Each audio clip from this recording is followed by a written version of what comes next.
The doors of the office sealed themselves at 2:10 in the afternoon, and the woman who owned the building leaned across the desk and told me I was the most dangerous person she had ever met in her life. I am 16 years old. The most dangerous thing I had done that summer was eat cereal that had expired in June. Her name is Mirei Tachibana.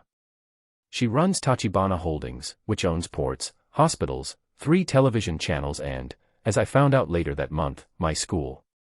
She is 22. Business magazines called her the coldest woman in the country, and one of them ran her photograph next to an actual glacier for comparison.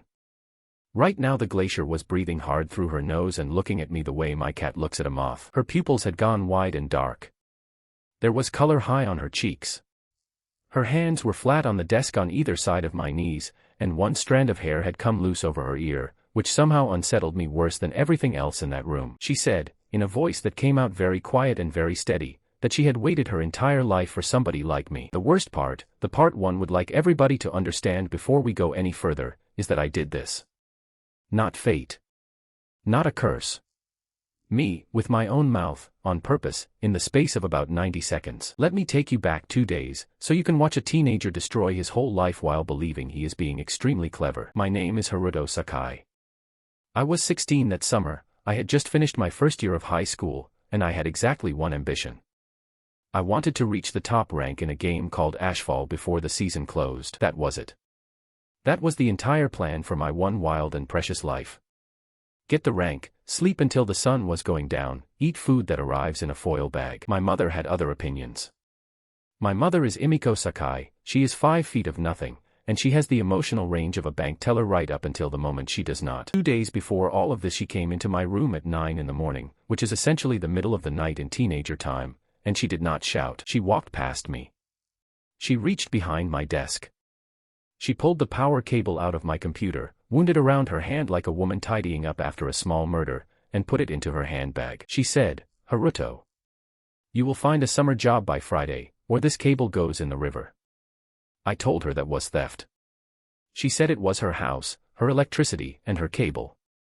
Legally she was correct, which I hated, and which I have hated in a permanent way ever since. My father did not intervene. My father is a quiet man who sells industrial adhesive and believes very deeply in not being involved in things. He looked at the ceiling and said, "Listen to your mother," and then he did the crossword. So I had until Friday. And here is where my genius kicked in. I could not simply refuse. Refusing meant war, and in a war with my mother I lose, because she controls the food, the internet, and the cable in the handbag. What I needed was proof of effort. I needed to walk out, try honestly, fail honestly, and come home with my hands empty and my face sad. If I applied to a corner shop, they would hire me. Corner shops hire anybody with a pulse and a working spine. If I applied to a warehouse, they would hire me. That is the trap. Ordinary jobs are unfortunately quite easy to get. So I aimed high. Insanely high. I found the single most impossible employer in the city and I applied there, and only there. Tachibana Holdings ran a summer program for what they called junior document assistants. Filing, scanning, carrying boxes for people who would never learn your name. 2 openings. 6,000 applicants. They took graduate students who spoke 3 languages and had done charity work in countries I could not spell. I filled in the form at 1 in the morning with a bowl of instant noodles balanced on my knee. Under relevant experience I wrote, "I have carried boxes before." Under languages I wrote, Japanese, and English if the person speaks slowly. Under why do you want to work at Tachibana Holdings I wrote, "My mother took my computer cable." I did not expect an answer. That was the entire point. I would show my mother the rejection, I would put on a brave little face, I would say the market is very competitive right now, mother, and the cable would come out of the handbag. They replied in 7 hours. An interview slot. Thursday, 2 in the afternoon. I remember reading it in bed and feeling my stomach drop, and then feeling something much worse, which was excitement, because a plan had already arrived in my head fully formed and wearing a little hat. I would go to the interview. I would go, and I would be so unbelievably terrible that they would throw me into the street. Then I would not just have a rejection. I would have a story. I would come home with a genuine, moving, deeply tragic account of how the corporate world had chewed me up, and my mother would feel guilty until New Year. I called my best friend Tomo Hasegawa to tell him about it, because that is what you do when you have a bad idea and want it to become a real one. Tomo has known me since we were 7. He is the only person alive who has watched me make decisions for that long and still answers the phone. He listened to the whole plan in silence and then asked one question, which was whether I had considered simply getting a job. I told him he had missed the point. He said he understood the point perfectly and that the point was stupid. Then he asked how I intended to fail. And this, I said, is where it becomes art, because failing normally does not work. If you go in nervous and mumble, they write shy and give you another chance. If you go in late, they write disorganized and give you another chance. Corporations are full of people whose entire job is to be understanding at you. What you need is a category error. You need to walk in and be the wrong species. You need them to look at you and think, this is not a weak candidate, this is a police matter. And I knew exactly how to do it, because I had spent the previous 3 months reading a manga called Crimson Ledger. In Crimson Ledger there is a character called the Auditor. He wears black, he speaks in short flat sentences about the rot of the world, and every so often he tilts his head and asks somebody how much they think they weigh in ash. He is, obviously, an absolutely ridiculous character. He is what a 14-year-old thinks a frightening adult looks like. He is a cologne advertisement with a body count. But he is memorable. Nobody who ever met the Auditor would offer him a filing position. So I learned him. I sat in front of the bathroom mirror on Wednesday night with a face towel over my shoulders like a barber's cape and I practiced. The dead stare. The slow head tilt. The little smile that arrives 3 seconds after it should. Momo came over, watched me do it, and said it looked like I was having a stroke while thinking about lasagna. I told him he had no eye for performance. He said he had 2 eyes and both of them wanted to leave. I laid out my clothes the way a soldier lays out a kit. A black hoodie 2 sizes too big with a print of a skull wearing headphones. Shorts. The sandals I used to take the rubbish out, the ones with the strap the neighbor's dog chewed. No bag. No papers. Nothing. Because the Auditor does not bring a resume. The Auditor brings himself. I slept badly. Not from nerves. From joy. On Thursday morning my mother made me breakfast, which should have been a warning, and asked me twice whether I had my documents. I said yes. I had a train card and a stick of gum. She stood at the door and straightened my collar, except I was wearing a hoodie and there was no collar, so she just patted at my neck for a second and said, be polite, and try, and if they say no it is not the end of the world. That is the last completely normal sentence anybody said to me for 4 months, and I did not even look at her while she said it. I was busy practicing the head tilt in the hall mirror. Tachibana Tower is not a building. It is a threat that received planning permission. It goes up 112 floors out of a plaza of black stone and thin trees planted at exact distances, and when you walk into the lobby the ceiling is so high that your brain quietly gives up and stops sending you information about it. Everything is gray and cold and very slightly humming. There was a queue at the reception desk. My competition. I want to describe them because they were magnificent. Suits that fit. Real leather folders. One woman was doing breathing exercises against a pillar. A man near the front had printed his portfolio in color and was holding it against his chest like a baby. They all had that face. The specific face of a person who has wanted a thing for years and is now standing inside it. And then there was me, in sandals, with gum. A woman at the desk found my name on a tablet and looked at me twice, once at my face and once at my feet, and did not say a single word about either. That is how you can tell professionals. She gave me a visitor badge, told me the 97th floor, and wished me luck. The lift had a screen in it showing a film about how Tachibana Holdings was investing in the future of harbors. I watched 40 seconds of a crane moving a container while my ears popped twice, and then the doors opened onto a corridor with a carpet so thick that my sandals made no sound at all. There was a young man ahead of me being led away by an assistant. He had done his interview already. He was walking like somebody leaving a dentist, and his hands would not stay still. That should have told me something. Instead it made me happier, because clearly this was a real interview with real stakes, which meant my rejection would be historic. An assistant with a tablet came to fetch me. She was maybe 30, brown suit, hair pinned up, and she had the exact expression of a person carrying a full cup down a staircase. Her name, I learned later, is Mariko Ueda, and she is one of the 2 bravest people in this story. She looked at me and said, Mr. Sakai.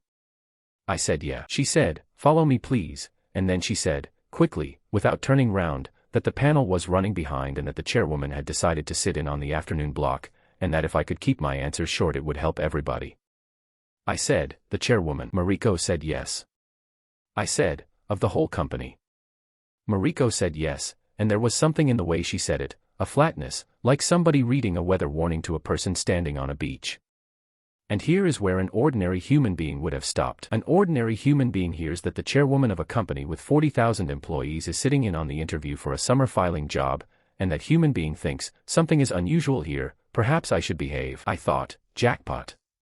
Because if the chairwoman is in the room, then the rejection is not just a rejection. The rejection is a story I get to tell at school for 2 years. The richest woman in the country personally threw me out of her tower. That is not failure. That is a legend with a return ticket. Mariko stopped at a set of double doors, put her hand on the handle, and paused. She said, one more thing. The chairwoman does not like small talk, apologies, or people who repeat her own words back to her. I said, got it. She opened the door. The room was the length of a swimming pool. One wall was glass and the city was down there being small. Down the middle ran a table of dark polished wood that must have taken an entire tree and that tree's family, and around it sat 11 people in suits with the average age of a war memorial. At the far end, in a chair no bigger than the others, sat Mirei Tachibana. I had seen photographs. Photographs are useless. In photographs she looks like a beautiful woman being bored on purpose. In the room she was something else. She was so completely still that she made the 11 other people look like they were fidgeting, and none of them were. Pale gray suit. Dark hair pulled back. Her hands rested on a closed folder and did not move. When the door opened she raised her eyes to me and nothing whatsoever happened in her face. Nothing. Not amusement. Not distaste at the sandals. Nothing. I have thought about that a great deal since. That was not calm. That was a woman who had switched herself off, because being switched on was not required for this, and being switched on cost her something. Man on the left with white hair and a sheet of paper in front of him said, Mr. Sakai. 16. Applicant for the Junior Document Assistant Program. Somebody further down the table made a small sound of disbelief at the number 16. And I thought, all right. Curtain up. Everything that happens after this is my fault. The white-haired man was called Director Kurobe. I did not know that yet. At that moment he was just a face over a sheet of paper, and the sheet of paper had my application on it, and I could see from across the room that somebody had underlined things. He said, tell us about yourself. Now. A normal candidate answers that question for 90 seconds. A good candidate answers it for 60. I did not answer it at all. Walked down the length of that table, past all 11 of them, in sandals, on a carpet that ate the sound of my feet. I reached the chair nearest the glass wall, the one closest to her end. I turned it round with my foot, and I sat down in it sideways, one arm over the back. Then I put both feet up on the table. The physical experience of it deserves a mention, because I had rehearsed the attitude and not the logistics. The table was higher than my hips and the chair was on wheels. Putting my feet up involved a small amount of undignified scrabbling, and for about half a second I was a boy fighting furniture. But I got there. Sandals on polished wood at the head of the board table of Tachibana Holdings. The room went into a kind of silence that has weight. I could hear the air conditioning. I could hear somebody's watch. A man in the middle stood up so fast his chair went over backwards. He shouted something about who let this in and where was security. And I did the head tilt. In defense of my own dignity, I nailed it. 3 months of manga and 1 night of bathroom rehearsal. The slow tilt, the dead eyes, the pause. I let the pause run long enough to hurt. Then I said the speech. I had written it on the train. It went like this. I said, I did not come here for the position. I said, this world is rotting from the inside and the people at this table are the mold.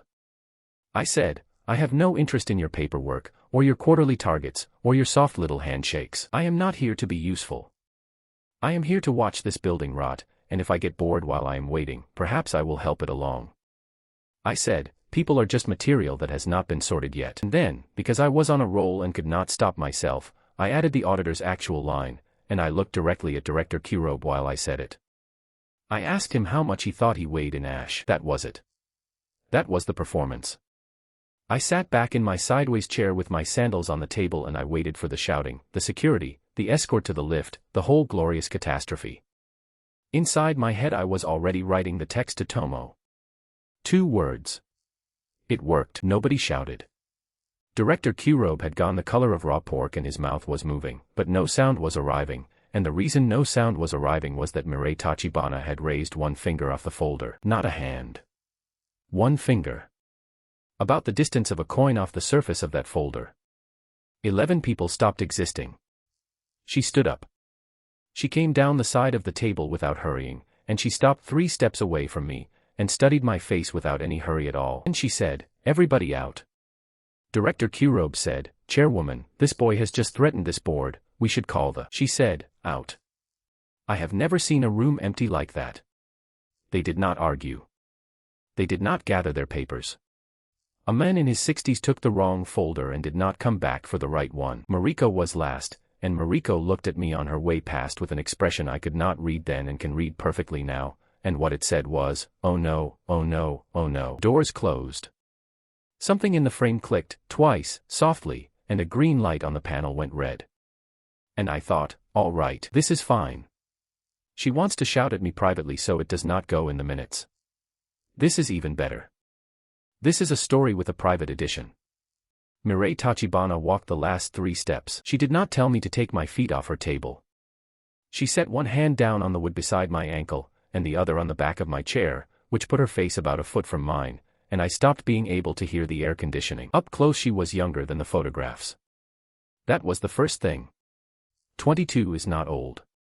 22 is 6 years above me, which at 16 sounds like a generation and at 22 is nothing at all. There was a tiredness under her eyes that no magazine had ever printed. The second thing was that she had stopped being switched off. Her breathing had changed. There was color in her face now, coming up fast, like something rising through water. Her eyes had gone wide and very dark, and they were moving over my face, quickly, in little jumps, the way you look at a page you cannot believe you are reading. And she said, quietly, "Say it again." I said, "What?" She said, "The part about the mold." I sat there in my chewed sandals with my heart going like a washing machine full of shoes, and I understood, with complete clarity, that something had gone catastrophically wrong. Here is what I found out later, because she told me. She tells me everything, in flat and complete sentences, at times when other people would be silent. That is the single most frightening quality she has, and it took me most of the summer to work out why. She had been in that room since 8:30 in the morning. 41 candidates. Every one of them had come through the door and been afraid of her. She said the fear is not the problem. She said the problem is what the fear makes them do. They agree with her. They finish her sentences. They laugh a fraction before the joke. They compliment her on decisions she has not made yet. Every human being she meets is running a small program in the back of their head called "What Does She Want to Hear?" She said she had not had an unrehearsed conversation since she was 17 years old. And then a boy in sandals had walked the length of her table, put his feet on it, and told her board that they were mold. She said she felt her whole chest go loose. She said, and she said it in exactly this way, that it was like being in a room where everyone has been whispering for years and someone finally speaks at a normal volume. She thought I was not afraid of her. That is the whole misunderstanding. That is the entire engine of my life for the next 4 months, right there, and it is that simple and that stupid. She thought I had walked into that room knowing precisely who she was and had chosen, deliberately, to be contemptuous of every single thing she owned. She did not think I was a child having a fit. She thought I was the first person in her adult life with nothing to sell her. And on top of that, she liked the speech. That is the part one still cannot forgive. The speech was garbage. It was copied out of a manga by a boy on a train. She heard the rot of this world and the mold at the table, and she did not hear an edgy teenager. She heard somebody describing her own workplace accurately for the first time, because the board of Tachibana Holdings, as I would learn in painful detail, actually was rotting, and the mold actually was sitting at that table, and one particular growth of it had been quietly eating her company for 6 years. But I did not know any of that.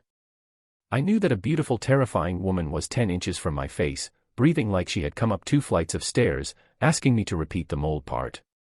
So I panicked. And when I panic, I commit. I said it again. I said the whole speech again, louder, with the head tilt, and I added an improvised section about how I could smell weakness in the building, which I want to point out is not a thing a human being can do or should ever say out loud. Her hand tightened on the back of my chair. She said, "What is your name?" I said, "Haruto Sakai."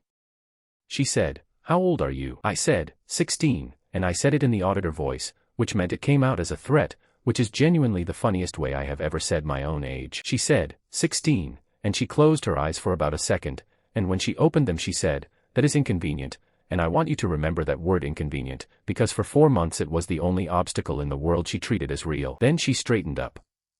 She walked back around the table. She sat down in her chair, opened the folder, and wrote for perhaps 20 seconds. And she said, without looking up, that I was not going to be a junior document assistant. And I thought, here it comes. Here comes the escort, the badge, the lobby. Here comes my legend. She said the junior document assistant program was for people who would still be here in 10 years and would never be trusted with anything. She said she had a different requirement. She said, I need a personal assistant. Not a secretary. Ueda is a secretary and she is excellent and she is not what I mean. I need someone who sits in rooms with me and says what he actually thinks, out loud, in front of the people who need to hear it. She said, that job does not exist yet. It will exist by this evening. She said, 10,000 a month. Car to your door. The company will pay for your school fees, since you will be missing days. And then she looked up, and for the first time her face did something, and what it did was small and warm and completely wrong for the situation, and she said, you and I are the same kind of thing, Haruto Sakai. I have been looking for you since I was 17 years old. He said, we are going to be a perfect match. I sat there with my feet on her table. I would like to describe my inner state at that moment with precision. There was no thought. There was a sound. Somewhere behind my eyes there was a long flat tone like a hospital machine giving up. And out of all the sentences available to a human being in that situation, the one my mouth chose was, do I get lunch? She said, you get whatever you want. Then she pressed something under the desk and the doors unlocked, and Mariko came in, and Mirei told her to prepare a contract for a position that had no name yet, and to have legal find out what the country's rules were about employing a person of 16, and to cancel the remaining candidates. Mariko said, all of them. Mirei said, all of them, and went back to her folder. There were 9 people left in that corridor. They had prepared for weeks. Walked past them on the way to the lift in my sandals, holding a visitor badge and a piece of paper with a salary on it, and one of them, a woman in a navy suit who had been doing breathing exercises against the pillar, asked me how it went. And I said, I honestly do not know.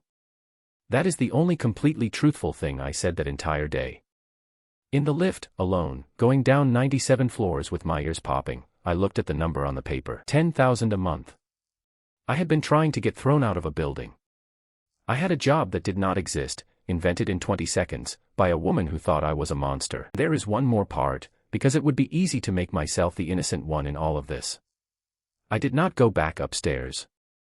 I did not say, excuse me, there has been an enormous mistake, I am a child, I copied that out of a comic, please tear it up. I looked at the number, and I thought about my mother's face, and I thought about the cable coming out of the handbag, and somewhere between the 40th floor and the lobby a small greedy voice in my head said, well, 2 weeks.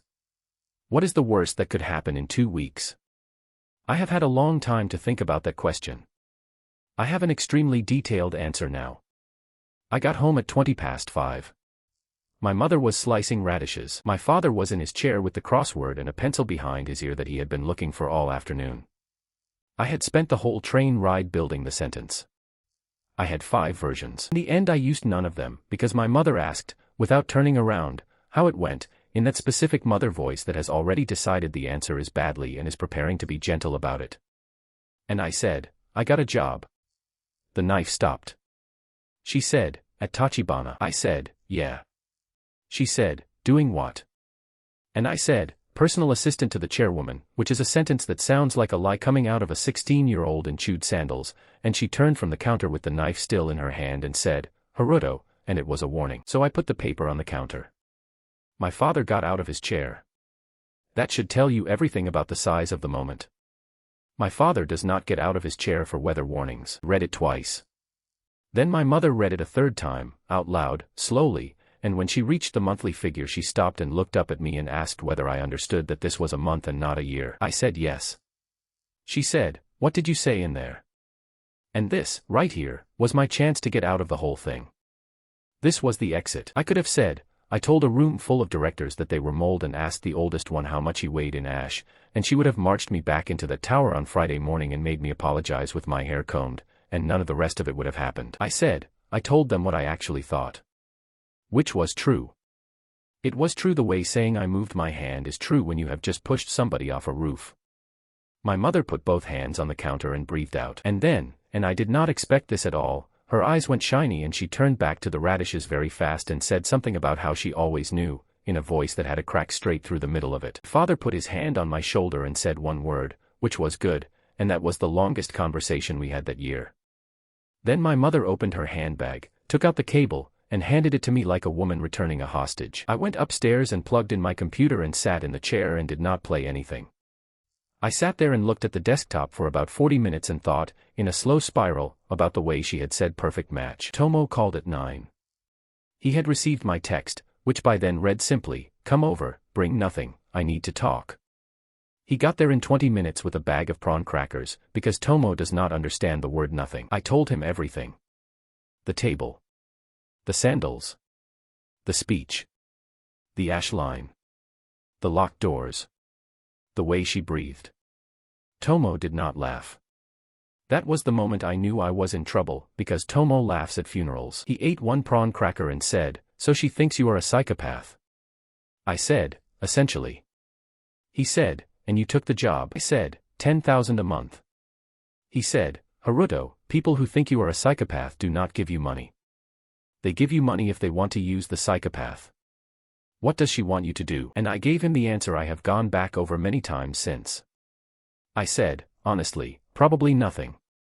She probably wants a scary teenager in the corner of meetings to make old men nervous. I will sit there for 2 weeks, I will be boring, she will realize I am boring, and she will let me go. Tomo said, "And if she does not realize you are boring?" I said, "Everybody realizes I am boring. It is my most reliable feature." He looked at me with a prawn cracker halfway to his mouth and said, "I have known you since we were 7 and you have never once managed to be boring on purpose." The car came at 7:40 the next morning. Not a taxi. A long black car with a driver in gloves, parked outside a house with a broken gutter, on a street where the biggest vehicle anybody owns is Mr. Doi's van, and Mr. Doi came out in his vest to look at it while drinking tea. The driver's name was Ogata. He was about 60 and he had the manner of a man who has driven important people for so long that he has become a piece of furniture in a suit. He opened the door for me. Nobody had ever opened a door for me. I got in and immediately did not know what to do with my hands. There was a bottle of water in a holder and a folded newspaper. On the seat there was a garment bag. Ogata said, "The chairwoman thought you might prefer a change of clothing, sir." I said, "Do not call me sir." He said, "Yes, sir." Inside the garment bag was a suit. Charcoal. Not a boy's suit from a department store with the sleeves pinned. A real one, cut to somebody's measurements. To my measurements, as it turned out, which raised a question I did not want to think about until much later. Did not put it on. I was 16 and stubborn and I had a theory. My theory was this. If she hired the auditor, then the fastest way out is to stop being the auditor. Be a kid. Be lazy. Be visibly useless. Yawn in meetings. Answer questions with "I do not know." Give her nothing to admire, and in a fortnight she will quietly have Mariko send me an email about how the position is being restructured. I arrived on the 97th floor in my hoodie with the skull and headphones, carrying the untouched suit over one arm like a coat I had stolen, and I sat down in the chair outside her office and put my feet on the low table in front of it. That is how Mariko Ueda found me at 8 in the morning. Mariko is 31 years old. She has worked for Tachibana Holdings since she was 23. She has a small flat, a mother in a care home, a genuine gift for logistics, and, at that point, an ulcer she had not told anybody about. She looked at my feet on the table. She looked at the suit over the arm of the chair. She took a breath through her nose that lasted a while. Then she sat down beside me, which surprised me, and she said, "May I tell you something as a person and not as an employee?" I said, "Sure." She said, "You are 16. She said, "I do not know what happened in that room yesterday. I know that 11 directors came out of it and not one of them would look at me. And I know that yesterday afternoon the chairwoman personally emailed the head of legal and asked what the country's rules are for the employment of a minor. The head of legal replied in 3 minutes, because nobody in this building takes longer than 5 minutes to reply to her. She said, "If you want to leave, tell me now and I will make it happen quietly and it will not touch your family." And that was the second exit. "That is 2. I said, "No, it is fine, it is just a summer job." Mariko looked at me for a second and then stood up and became a secretary again, and she has never once held it against me. She gave me a folder with 3 pages in it. The rules of the position. Rule 1. I go where she goes. Rule 2. I say what I think, out loud, at the moment I think it, in front of whoever is in the room. Rule 3. and this one is the reason for almost everything that happened in the following months, so listen to this one properly. Everything I said in a business context was to be transcribed, not recorded. Transcribed. By a person, on the spot, into a document, and that document went to her at the end of the day and she read it in the evening, all of it, every word. Mariko explained this to me with the face of a woman who has already lost the argument in private. She said the chairwoman had been extremely specific. She said the phrase used was, "I do not want a summary, I want the actual words, in the actual order, including the ones that seem irrelevant." I said, "Why?" Mariko said, "Because she believes that the important thing you say will not be marked as important when you say it." And I said, out loud, in front of Mariko Ueda, who wrote it down, that this was the stupidest thing I had ever heard. I want you to notice something. That is the first line of the transcript. Day 1, Entry 1, timestamped 8:14 in the morning. Haruto Sakai says this is the stupidest thing he has ever heard. That evening, in her apartment, Mirei Tachibana read that line, and what she took from it was that her new assistant had immediately identified an inefficiency in her own process and had not softened it. She did not change the process. She wrote in the margin, "Correct, but keep." I know this because I have seen the page. I have seen all of them. There are 1,200 pages of me being a bored teenager, and every one of them has notes in the margin in small hard handwriting, and I did not find out about the margins until it was much too late to be careful. My first meeting was about port cranes. I need you to understand how boring it was, because the boredom is load-bearing. It was a room of 14 adults discussing the replacement cycle of gantry cranes at a container terminal, and there were slides, and the slides had smaller slides inside them. Mirei sat at the head. I sat 2 chairs down on her right, in a hoodie, in a room where everybody else had spent more on their shoes than my father spends on a holiday. I had a plan for this meeting. My plan was to be so obviously useless that the whole thing would collapse under its own embarrassment. So I slouched. I yawned without covering my mouth. At one point I took out my phone and played a game where you swipe fruit, and I did not even mute it, and the little chime of a sliced melon went across that boardroom like a bird into a window. Nobody said anything. That was the first sign that I had entered a different physics. 20 minutes in, a man from operations was explaining why the crane replacement had to be phased over 3 years, and I was so bored that my body did the thing where boredom turns into a kind of pain, and I said, out loud, to nobody, "Why does not somebody just buy the crane company?" I said it the way you say things in a lesson when you have stopped being able to feel your legs. It was not a suggestion. It was a noise. The room stopped. The man from operations said, "I am sorry." And I, being 16 and having no idea that I was standing on a fault line, said the second half of the noise, which was, "You keep saying the cranes are expensive, and the crane people know you have to buy cranes, so they can charge whatever they want forever, so buy them, then the cranes are free. That is not economics. That is what a child thinks money is." In a real company, 40 people with degrees have already looked at that idea and there are 30 reasons why it is wrong. Mirei Tachibana looked down the table at me and said, "Thank you." Then she said, "Ueda, is that in the transcript?" And Mariko, from the corner, said yes. And then she said the sentence that broke my life into 2 pieces. She looked around the table and she said, "Why has nobody in this room said that to me in 3 years?" Now. Here is what nobody told me at the time, and it took me the whole autumn to learn it properly. The crane idea was not clever. The crane idea had been in front of that board 18 months earlier and had been killed, quietly, by a committee, for reasons that were written down and that everybody had agreed to. The reasons were fake. The committee was chaired by her uncle. The crane company had a supply contract with a haulage firm that her uncle's wife's brother had a stake in, and the whole comfortable arrangement was worth about $6 million a year to people who were not Tachibana Holdings. So when the boy in the hoodie yawned and said by the crane company, he did not have an insight.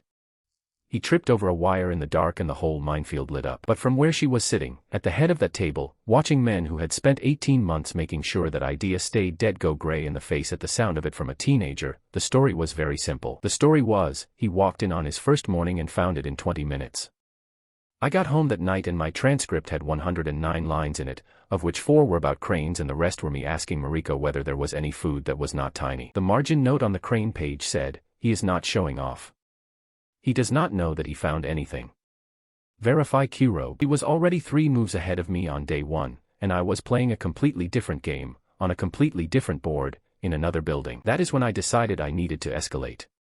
If accidental competence was going to keep happening, I had to go loud. I had to do something so plainly, unmistakably wrong that no interpretation could save it. The opportunity arrived on the Tuesday of the second week, in the form of a document. Mariko brought it in a stiff folder with a red corner, which apparently means something. It was a competitor analysis of a company called Nagase Logistics. 90 pages. Warehouses, routes, debt schedules, a lot of maps. Mirei wanted my opinion on it by the end of the day. My opinion on it by the end of the day. I remember holding that folder and feeling something like relief, because this was so clearly beyond me that it had to end the whole thing. There is no world in which a boy who has never had a bank account produces an opinion on a logistics acquisition. So I sat in the little side office they had given me, with the good chair and the window and the plant, and I took out a pen, and I did what I would have done to any 90-page document in my life up to that point. I drew on it. I drew a devil on the front page. A proper one. Horns, a tail with a spade on the end, a little smug expression, standing on the Nagase logo with his arms folded. I gave him a briefcase. I was proud of the briefcase, and I flipped through and drew a small devil in the corner of every page where there was a map, because the maps had a lot of white space, and by page 60 I had a whole family of them. And then, on the last page, in the box that said summary and recommendation, I wrote 7 words. Just burn their offices down. Problem solved. I put it back in the stiff folder with the red corner and I gave it to Mariko at 5:10 and I went home and had dinner with my parents and slept the sleep of a boy who has finally solved a problem. 9 days later Nagase Logistics ceased to exist. I am going to say that again, because at the time it went past me like weather. 9 days later a company that had been operating for 31 years, with 2,200 employees, ceased to exist. I did not connect it to me. Why would I? I heard the name on a screen in the lobby with a red arrow beside it and my only thought was that the logo looked worse in the news than it did on the folder. Then Mariko told me. She told me in the lift, in her flat voice, because Mariko has decided that her job includes making sure I know exactly what I have done, and it is the most loyal thing anybody has done for me in my life. She said, "Do you know what happened with Nagase?" I said, "They went under, it was on the screens in the lobby."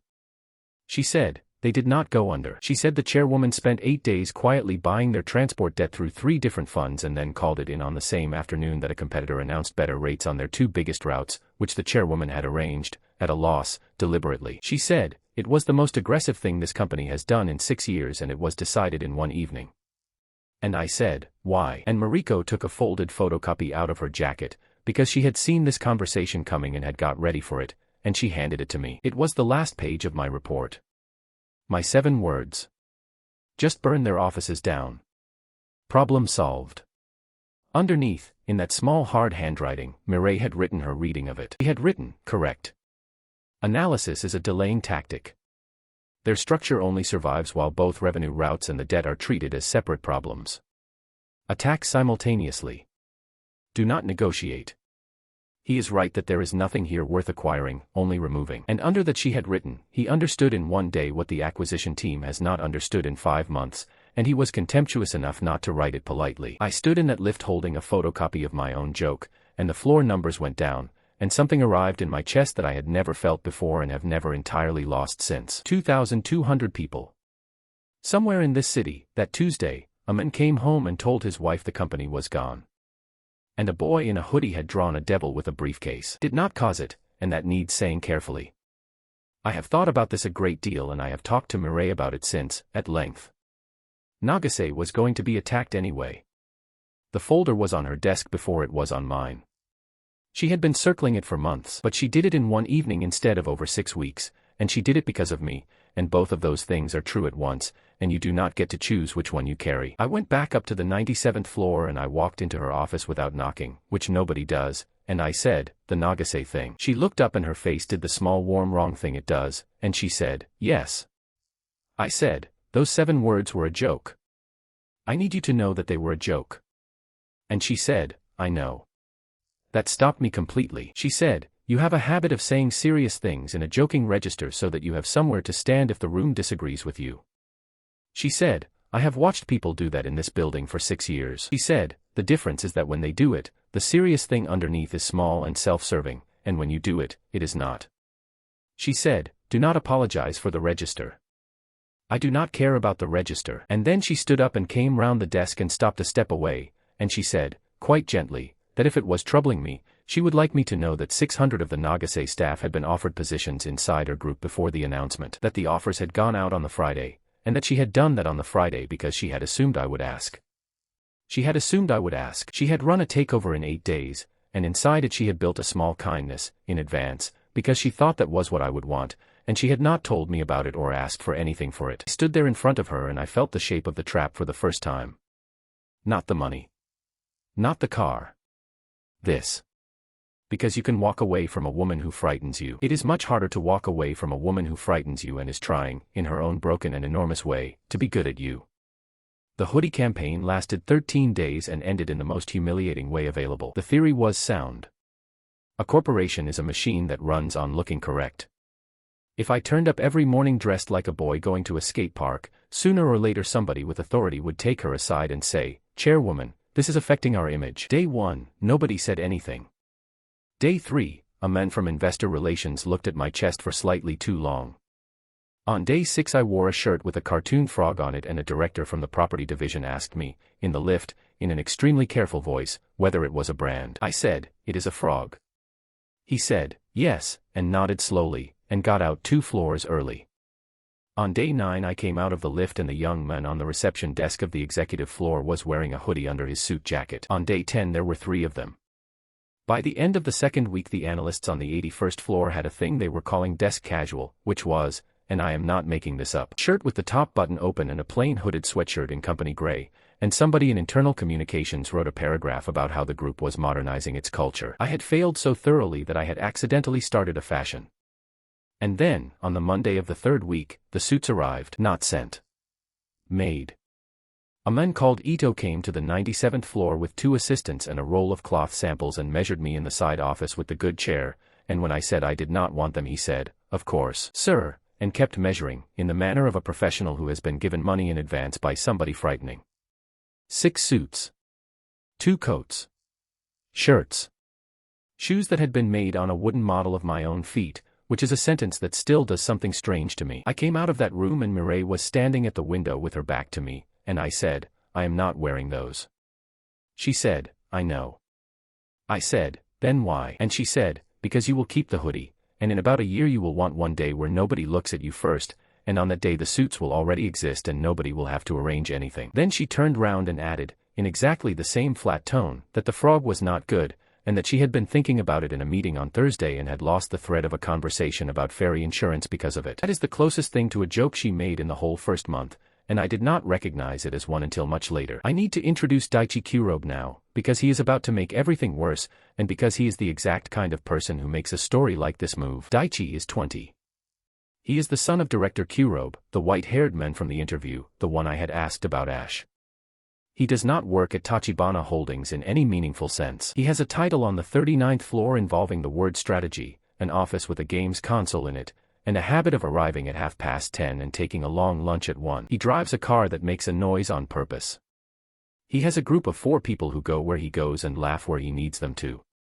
He is, in every respect, the character in the story who exists so that you can enjoy his afternoon. He decided I was a problem on the day the fashion happened, because in an office the true currency is not money, it is attention, and I had all of it without doing anything to earn it, and Daichi had been trying to earn it since he was 15. He came for me in the executive canteen on the 95th floor. Lunchtime. About 40 people in there. I was sitting with Mariko, eating a bowl of noodles that cost more than my whole family eats in a day, and complaining about the fact that it was not 60% broth. He put his hand on the table and said, "So you are the mascot." I said, "Hi." He said, "Do you know what your job actually is? Your job is that she keeps a stray around so the board understands that she can. You are not a person here. You are a demonstration." The 4 laughed on cue. Somebody at the next table looked into their food very hard. And I want to say something honest about this moment. He was right, not about her. He was completely wrong about her. But he was right that I had walked into that building on a lie, and that everybody in it was treating me as something I was not, and that at any second the whole thing could be exposed by anybody who bothered to look. So when he said it, it landed. My ears went hot. My hands went stupid.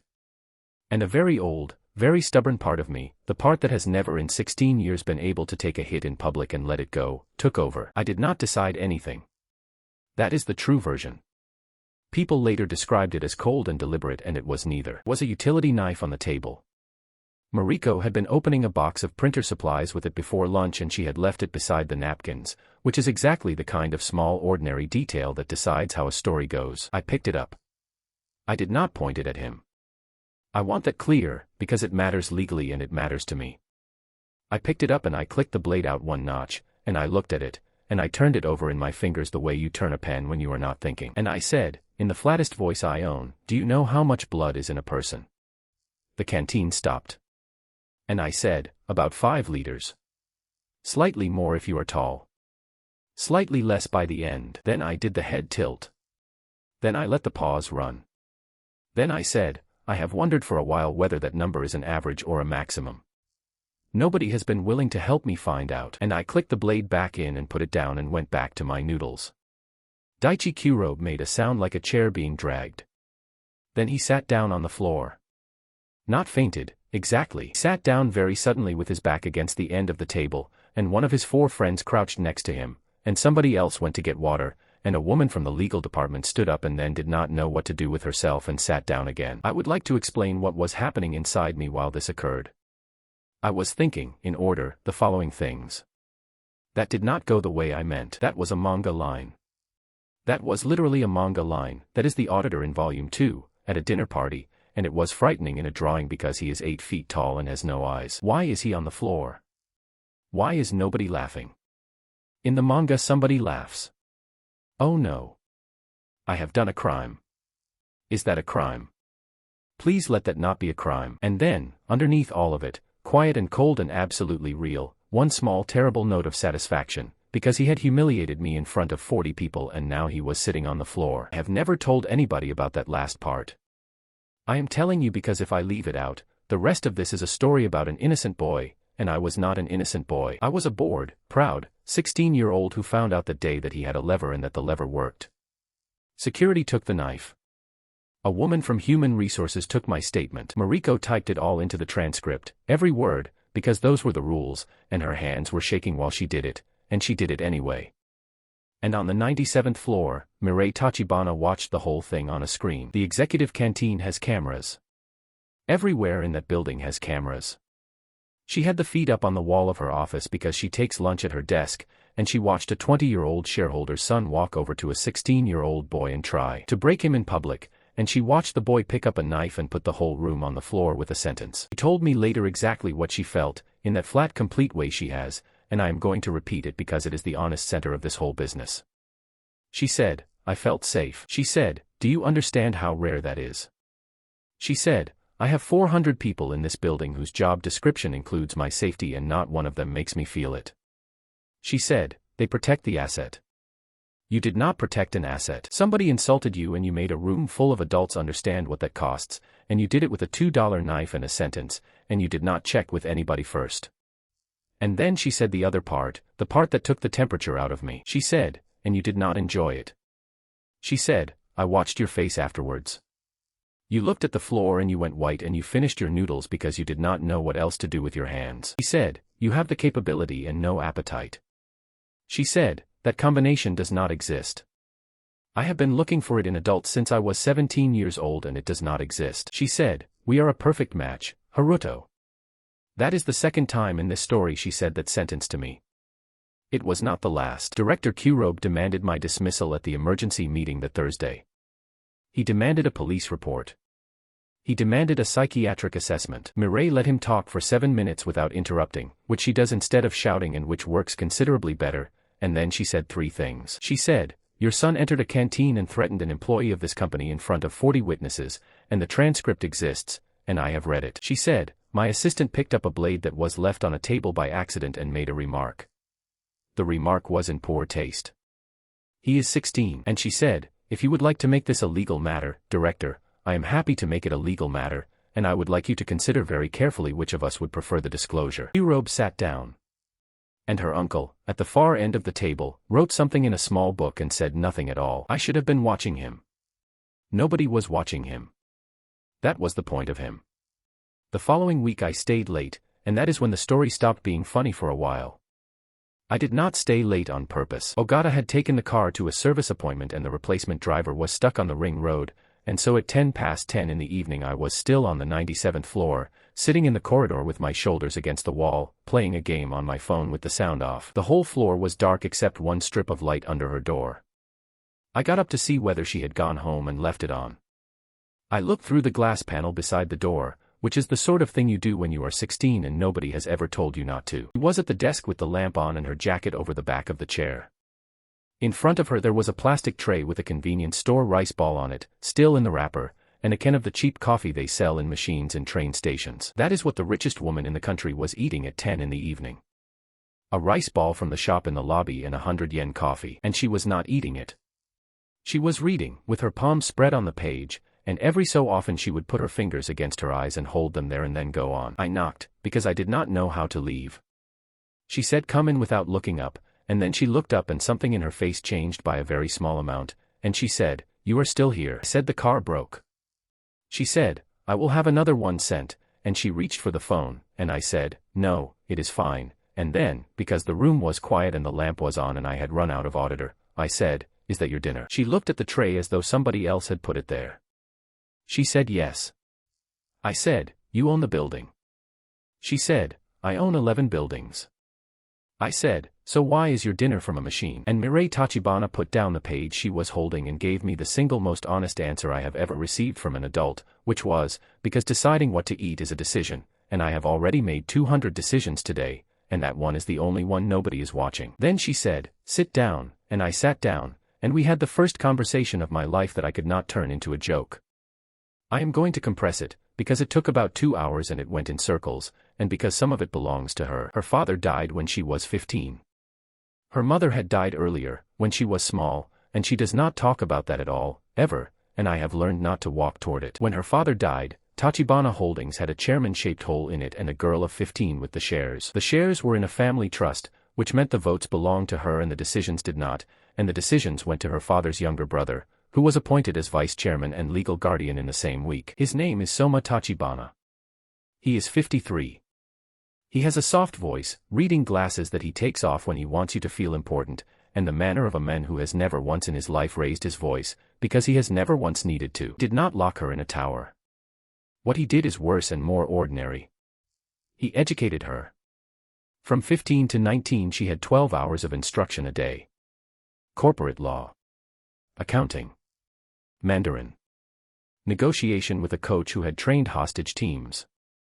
Posture. Public speaking with a woman who taught her to remove every filler word from her speech, so that when she talks there is nothing soft in it at all, no ums, no maybes, and people find her frightening and it is because a woman was paid to sand it off her when she was 16. He told her, repeatedly, kindly, that she was not intelligent enough for this and that they would have to compensate with work. He said that to me in the same tone she uses for shipping figures. He told me I was not clever, so we would have to be thorough instead.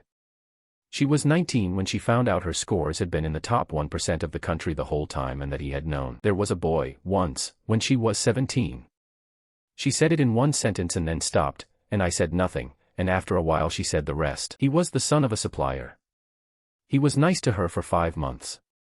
Soma found out and did not forbid it and did not shout. He simply had the supplier's contract renewed at a better rate, and told the family, and the boy's father made the boy end it, and the boy did, on the phone, in about 2 minutes, and was pleasant about it. He said, I have never blamed him. He was 17 and his family's whole business was in it. She said, what I could not get past was that I was not able to tell the difference. For 5 months I could not tell the difference between a person who liked me and a transaction, and I have not been able to tell the difference since, and it has not improved with practice. And then she looked straight at me across the desk with the lamp on and the rice ball still in its wrapper and she said, and then you put your feet on my table. She said, do you know what you are? She said, you are the only person in 6 years who has cost me something and did not want anything. You insulted my board. You destroyed my meeting. You are rude to me every day and you have not once asked me for anything at all. He said, you are the only true number in my life. And I sat there in that chair and I did not say the sentence. I want to be very clear about the size of this moment, because everything afterward depends on it. This is exit number 3, and it was the last good one, and it was wide open, and I could see straight through it. The sentence was 8 words long. I did it to get thrown out, sorry. 8 words. She would have gone quiet. She would have gone cold.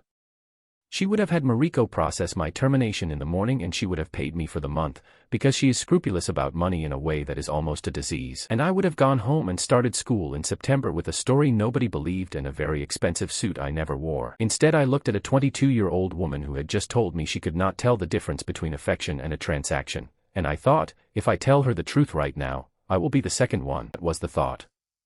I have examined it many times, and I have never been able to work out how much of it was kindness and how much of it was cowardice, and I have come to think that at 16 those two things are frequently the same substance. So I said, "Your rice ball is going to be cold."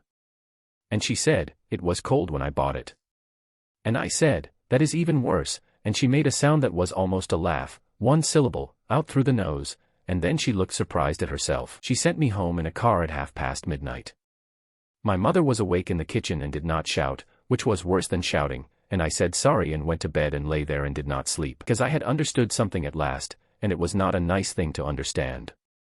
I was not going to be able to get fired. Firing me would require her to admit she had been wrong about a person, and she had built her entire personality on never being wrong about a person again. Meanwhile, in the ordinary world where ordinary things happen, the summer holiday ran out.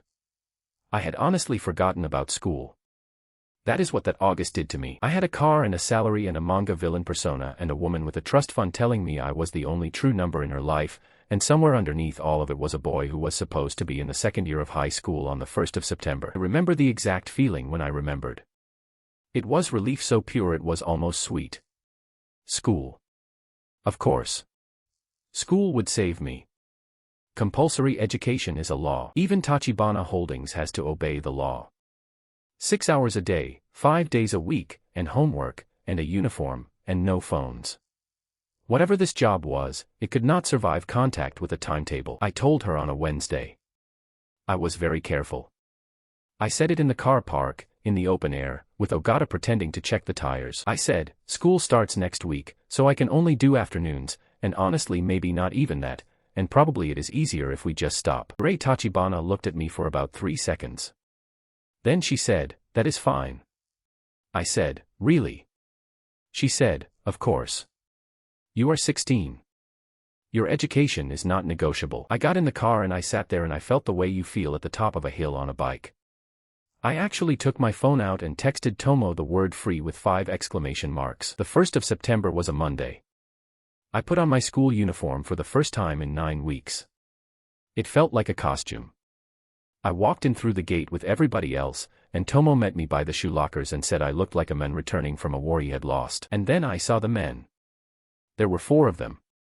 Dark suits, earpieces, standing at the corners of the courtyard the way furniture stands in a room that has been arranged by somebody with strong opinions. Not police. Not parents. In the door of the staff room there was a 5th one holding a clipboard. Tomo said, "Are they filming something?" And then the bell went and we filed into the hall for the first assembly of the term, 600 of us on benches. And the principal came out on the stage and he was sweating through his shirt in the first week of September, and he said that before we begin, he had a wonderful announcement about a new era for our school. He said that as of the 29th of August, the foundation that owns and operates the school had been acquired. He said the new chair of the Board of Governors had graciously agreed to attend today. And Mirei Tachibana walked out onto the stage of my school in a pale gray suit. 600 students went absolutely silent.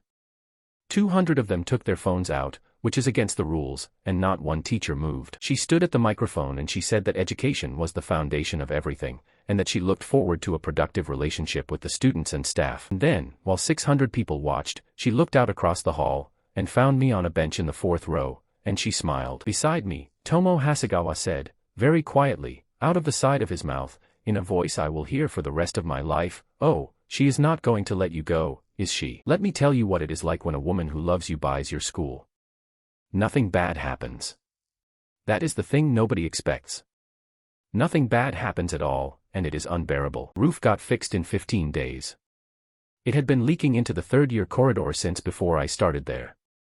The heating in the East Wing, which had produced one temperature, off, was replaced over a single weekend. The library got 2,000 new books and a member of staff. The swimming pool, which had been a hole with a fence round it since a budget decision in the year I was born, became a swimming pool. The teachers got a pay rise. Mr. Fukuda, who teaches modern history and who has driven the same rusted car since I was in first year, stood in the corridor reading a letter with his mouth open. Everybody was so happy. 600 students and 40 staff walked around that autumn in a state of quiet delight, and only 2 people in the entire building understood that it was all one long sentence addressed to a 16-year-old boy in the 4th row. Tomo said it best, in week 2, eating his lunch on the wall by the bike sheds. He said, "It is like living inside a love letter and being the only one who can read the handwriting." My grades were the second problem. I was, historically, a specific kind of student. Not a failure. Worse. I was the student who could get 70% while asleep and had therefore never once in his life produced 80, because 80 would have required attention and attention was expensive. So I made a decision, and the decision was that I would fail. If a boy fails, a school reacts. Parents are called. Meetings happen. Extra classes appear. And somewhere in that process, I reasoned, the chair of the board of governors would have to look at the evidence and conclude that her monster was in fact a slightly stupid child, and the whole illusion would die of natural causes. Put real work into failing. That is the joke of that entire autumn. I have never worked so hard at anything. I wrote a history essay on the causes of the war in which every single date was wrong on purpose. I answered a chemistry test by ranking the elements by how nice their names sounded. In mathematics I proved, with 3 pages of workings, that the answer was a horse. I got them back. Every one of them, marked, with comments. The history essay came back with a note from Mr. Fukuda saying that while the chronology was unconventional, my argument that dates are a narrative device imposed after the fact was extremely sophisticated for my year, and had I considered the university course. The chemistry test had a comment saying, "Interesting method, see me." The horse had a circle rounded in red pen and one word. Wit. I sat in the classroom holding 3 pieces of paper that proved I was an idiot and had been marked as proof that I was a genius, and I understood the machine I was living inside. Nobody had told the teachers to inflate my grades. I checked. I have checked since, thoroughly, because it mattered to me. She never gave a single instruction about me. Not one. She did not need to. Here is how it actually works, and it is much more frightening than corruption. A man who has taught history for 19 years in a school with a leaking roof suddenly has a pay rise and a working boiler and a library. And he knows that all of it arrived at the same time as one particular boy, and nobody has said anything to him, and nobody will, and he is not a bad man. He is a man with a mortgage sitting at his kitchen table at midnight with a badly written essay in front of him, and there is a small, quiet, entirely human voice in the back of his head, and that voice does not say, "Give the boy a good mark." It says, "Be generous." It is a first draft. He is clever really. That is the whole mechanism. She never has to corrupt anybody. She just moves the money, and human beings do the rest to themselves, and everybody involved keeps their conscience clean, and I could not fight it, because there was nothing to fight. There was no order to disobey. I stopped trying to fail after the horse. It is the only time in this story I gave up on something completely. Then came Nana's Hoshino, and I stopped finding any of it amusing at all. Nana's was in the class next to mine. She had been the most looked at girl in our year since the first day of first year, and she had the particular confidence of someone who has never once been in a room she did not do well in. She sang at the school festival. She had 3,000 followers on an account about nail polish. She had never spoken to me in 5 terms and there was no reason on earth why she should have. On the second Thursday of October she sat down opposite me at lunch and asked me what the tower was like inside. She deserves better than the way this story usually gets told, in which she is a shallow girl who came for the money and got what she deserved. That is not what she was. She was 16. Her family had a shop that made picture frames and did restoration for museums, which is a beautiful business to be in and a terrible business to make money in. She had heard, because everybody had heard, that the quiet boy from the 4th row was working on the 97th floor of Tachibana Tower, and she was curious, and she was ambitious, and she was 16 years old. She asked me about it for maybe 20 minutes. She laughed at 2 things I said. She asked whether the lifts made your ears pop. Then the bell went and she said "See you," and she did. That was it. That is the entire crime. She came and found me again on the Friday and on the Monday. On the Tuesday she waited for me by the gate. On the Wednesday she said, half joking, in front of 2 of her friends, that she was going to marry rich, and looked at me, and everybody laughed including me. On the Thursday she was not at school. On the Friday there was a notice on the board about a transfer, and a story going round about her father, and by the following Wednesday the whole thing was in the local news in 6 paragraphs. The frame business had a bank loan. It was 30 years old and it had been rolled over at the same branch since before Nanace was born. Somebody bought the paper on it. It was called in with the notice period that the contract allowed and not 1 day more, entirely legally, on a Wednesday. At the same time, the 2 museum contracts that made up most of their income did not renew. There was no scandal. There was no accusation. There were simply 2 polite letters from 2 institutions saying they had decided to consolidate their restoration work with a larger supplier. Both institutions have a wing with the Tachibana name on it. The family moved to her grandmother's town. Her father is a salaried employee in a hardware chain now. Nanace Hoshino finished school 400 kilometers from every person she had known since she was 6. Nobody did anything illegal. Nobody could be charged with anything. It took 8 days. I found out on the Wednesday, standing in front of the notice board, and I did not go to my afternoon lessons.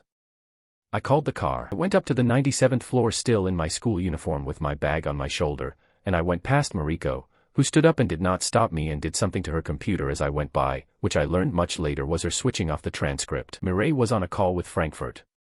She took one look at my face and ended it mid-sentence. I said, Nanace Hoshino.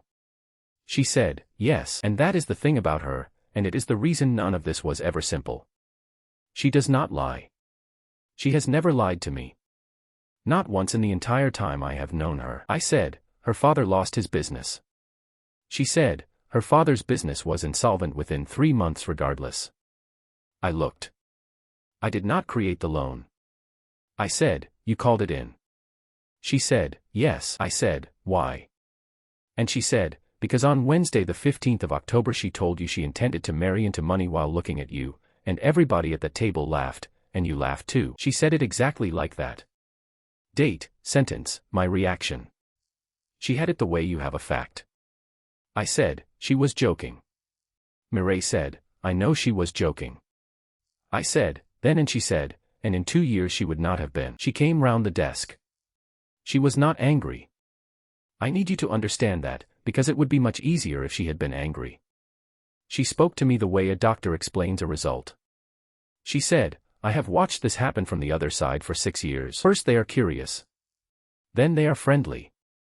Then their family is in difficulty and it is nobody's fault, and then there is a request, and by then you cannot refuse without being the kind of person who refuses. She said, that is how it is done. It is not villainy. It is drift. Nobody in the process ever does anything obviously wrong. She said, I removed the drift. I said, you ruined a family because a girl made a joke at lunch. And she said, yes. And then she said, would you like me to do something for them? That stopped me, because it was not a defense. It was an offer. It was on the table immediately, with no bargaining, and I know now that if I had said yes, the museums would have called by Friday. But I was 16 and I was shaking and I did the thing you do at 16, which is that I went for the biggest sentence I could find. I said, you are insane. The room changed temperature. I do not mean that as decoration.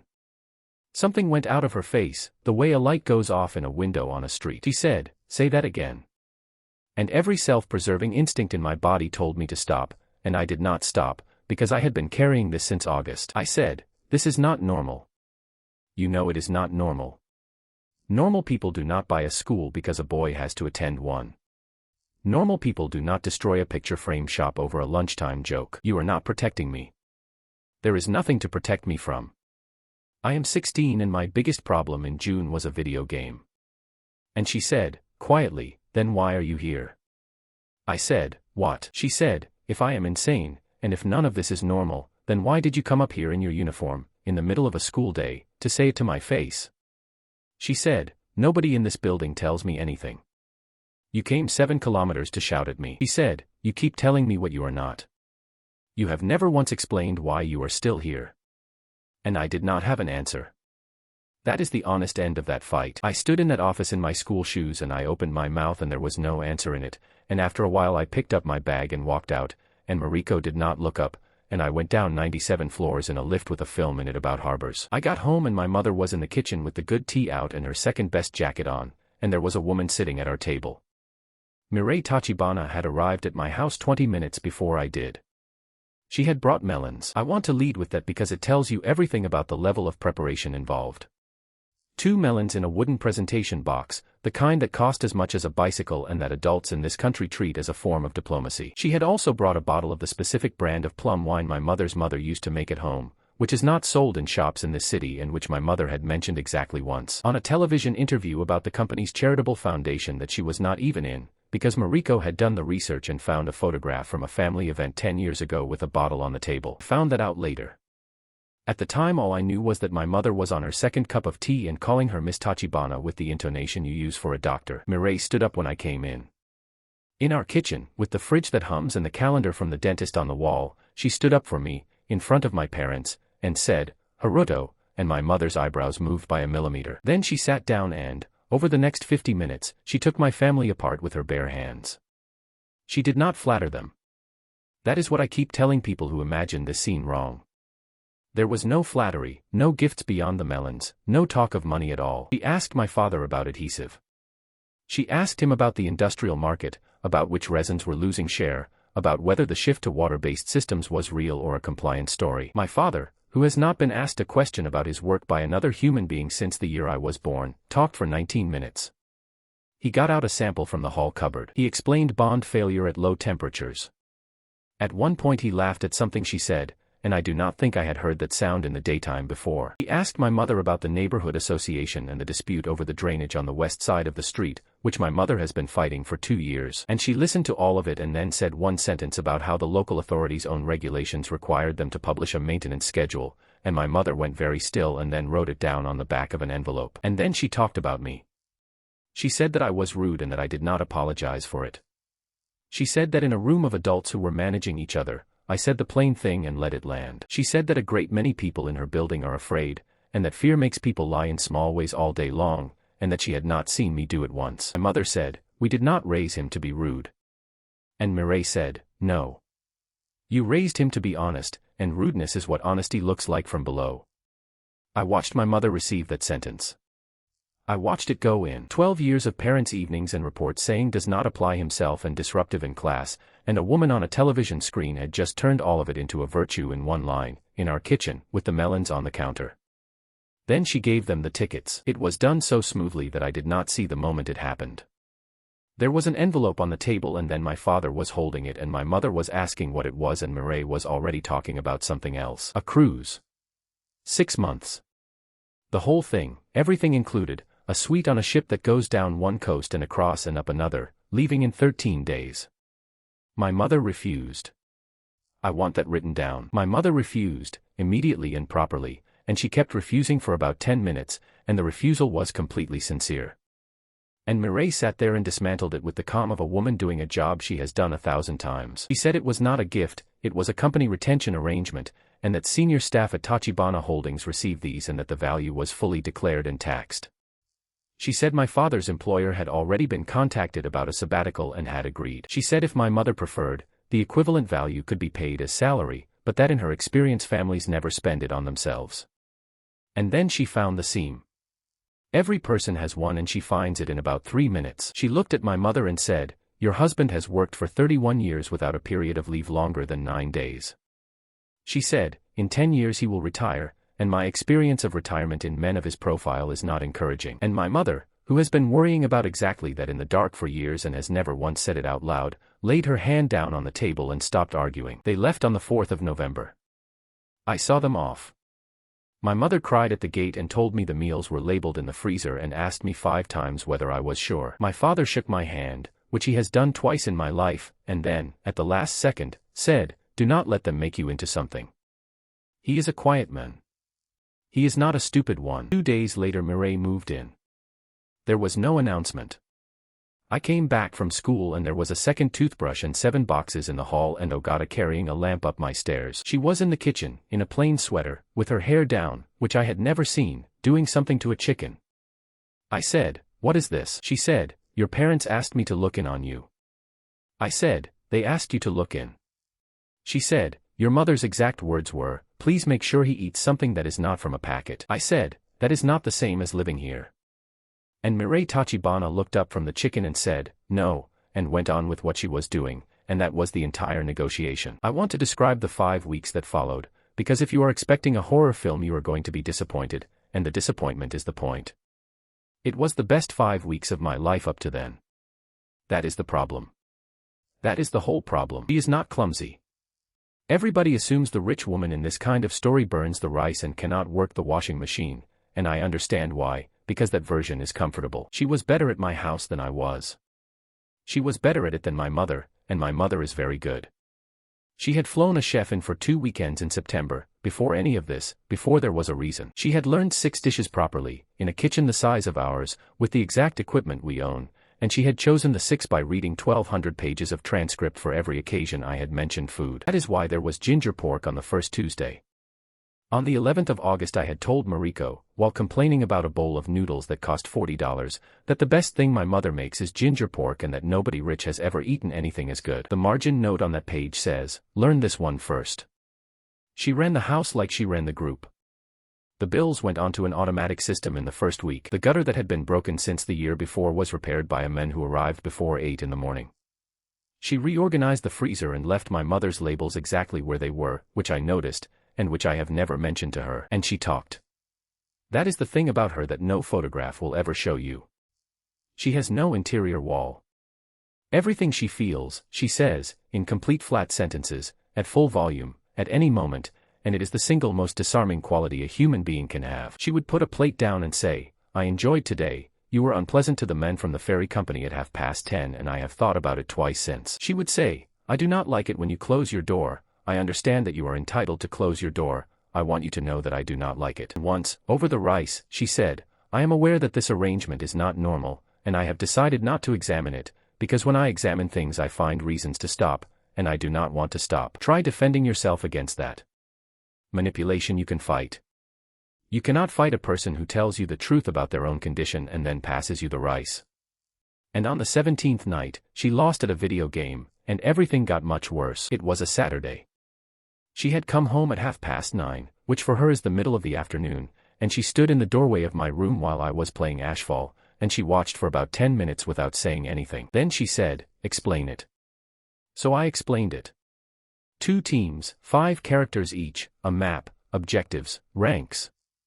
She asked 5 questions and every one of them was about the ranking system, because of course it was. Then she said, "I would like to try." I gave her the controller. I loaded a practice match against the easiest computer opponents in the game, the ones designed for children, and I sat on the end of the bed with a bag of crisps and prepared to be gracious. She lost in 2 minutes. I have never seen anything like her face. She did not laugh it off. She did not say, "Oh, I am no good at these." She sat on my floor with a controller in her hands and stared at the screen like a woman watching a bank refuse her card. She said, "Again." She lost again. She lost 7 times. On the 3rd she started asking me technical questions between rounds and taking the answers seriously. On the 5th she stopped blinking. At some point she took her watch off, which I have since learned is the most dangerous thing she can do. On the 8th attempt she won, and the sound she made was not a corporate sound, was not a corporate noise. It was not the flat quiet voice or the terrible calm. It was a short, loud, entirely undignified yes, out of a woman on the floor of a teenager's bedroom in a sweater with a controller in her fist. And then she stopped, and pressed the back of her wrist against her mouth, and looked at me, and her ears went red. She said, "I have not done that before." I said, "Played a game." She said, "No." She said, "Been bad at something in front of a person." She said, "I could not do it in front of Soma and there has been nobody else since." She said, "Do you understand that I am 22 years old and this is the first time in my adult life I have been the worst person in a room and nothing happened?" And she was so happy. That is what I could not get around afterwards, lying in the dark, staring at the ceiling. She was so unbelievably happy about it, in that small ordinary room with the crisps and the noise of the boiler, and I was the one who had done that, and I had not had to be a monster to do it. Somewhere in there, without giving my permission, I stopped being entirely frightened of her. That is the exact moment the story turns, and the reason I made a very stupid decision 10 days later is that I noticed it happening and it terrified me more than she ever had. The stupid decision was a bus. Here is the logic. At the time it felt like clarity rather than panic. I could not be fired. I could not fail out of school. I could not out-argue her, because she does not lie and I did. I could not tell my parents, who were somewhere off a coast in a suite, sending me photographs of fish. But I could be somewhere else. My mother's older sister lives in a town about 6 hours north. She has a house with a bad kitchen and a dog with one eye, and she has not spoken to my mother properly since a funeral, which meant nobody in my life would think to look there. I had a savings account with 15 weeks of an absurd salary in it. I could sit in that town until January, and by January this whole thing would have cooled into something a person could walk away from. That was the plan. Distance as a solvent. I did it on a Tuesday because Tuesday was the ferry insurance meeting, and the ferry insurance meeting runs to 7. I packed a bag with 3 shirts, a charger, and my toothbrush. I left a note on the kitchen table. The note said, "I need a few weeks, I am fine, do not look for me," and I signed it, which shows you how much of a criminal mastermind I am. I took the train to the long-distance coach station at the north end of the city because the coach does not require identification and the train does. I bought a ticket for the 8:40. I sat on a metal bench under a sign with the departures on it, with my bag between my feet, eating a sandwich from a machine, feeling like a man in a film. At 8:10 she sat down beside me. She was alone. That is the part one never expected and never will forget. No Ogata, no car, no 2 men in dark suits at the edge of the concourse. She had come in a taxi through evening traffic, on her own, in a coat over the suit she had been in all day, and her hair was wet because it had started raining, and she had walked from the drop-off point like everybody else. She did not say anything at first. She sat down and put her hands in her lap. Then she held something out to me. It was my charger.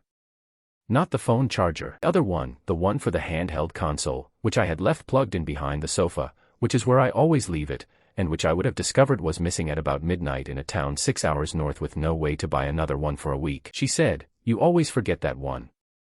I took it. I did not have a choice. My hand did it. I said, "How did you find me?" And she said, "You told Ueda on the 2nd of September that the only place you would ever run to is your aunt's house, because your mother and your aunt do not speak." I said, "That was a joke. That was in the car. I was complaining about a maths test." She said, "I know. I read everything you say." She said, "I have told you that." And she looked out at the buses and she said, "I am not going to stop you." I said, "What?" She said, "The 8:40 leaves in 26 minutes from stand 11. You have a ticket. I am not going to take it from you, and Ogata is not outside, and I have not called anybody. If you get on that bus, you will get to your aunt's house at about 2:45 in the morning, and she will let you in, because she is your family." Then she said, "I would ask one thing. I would ask you to text me when you arrive. Not where you are. Just the word arrived, because otherwise I will spend the night calling hospitals, and I would rather not, and I would like you to know that I will, because I do not want you to imagine that I am being noble." She sat there in a wet coat on a metal bench in a coach station and waited. I want to explain what happened in my chest during the following 2 minutes, because I have never managed to explain it to Tomo and he has asked twice. It would have been so easy if she had grabbed me. If she had produced men in suits. If she had threatened my family, or the school, or the money, then I would have got on the bus with my whole heart and never looked back, and this would be a completely different story with a much cleaner shape. She gave me the charger. 8:40 came in and lowered itself and opened its doors, and 40 people got on, and I watched them get on, and I did not stand up. And the driver looked at me twice, and then closed the doors, and it went. And Mirei Tachibana did not say a single word. She did not say thank you. She did not touch me. She looked at her hands. Then she said, "Are you hungry?" And that is how a boy who had run away from home ended up eating fried chicken out of a paper box in a coach station at 9 at night with the chairwoman of Tachibana Holdings, both of us with wet shoes, and we have never discussed it since, except once. On the way out she said, "That was the worst 2 hours of my life." And I said, "Mine too." And she said, "Good," and got in the taxi. 16 days later 4 men put me in a van. I should have seen it coming. Everybody in that building saw it coming except me, because I was 16 and my entire model of danger came from a comic. Nagase had not been an isolated event. Since August, Tachibana Holdings had done in 5 months what it had not done in 6 years, and it had done it fast and without the usual courtesies, and every one of those decisions had a boy's stupid sentence somewhere underneath it. 2 competitors had lost divisions. A haulage cartel that had been quietly pricing the ports for a decade had been broken in 3 weeks. And in the middle of it, a name kept coming up in the way names come up in rooms where men complain. The boy. The kid. Whatever she has got up there on the 97th floor, they did not think I was a mascot. That is the tragedy of it. If they had thought I was a mascot I would have been fine. They thought I was the reason.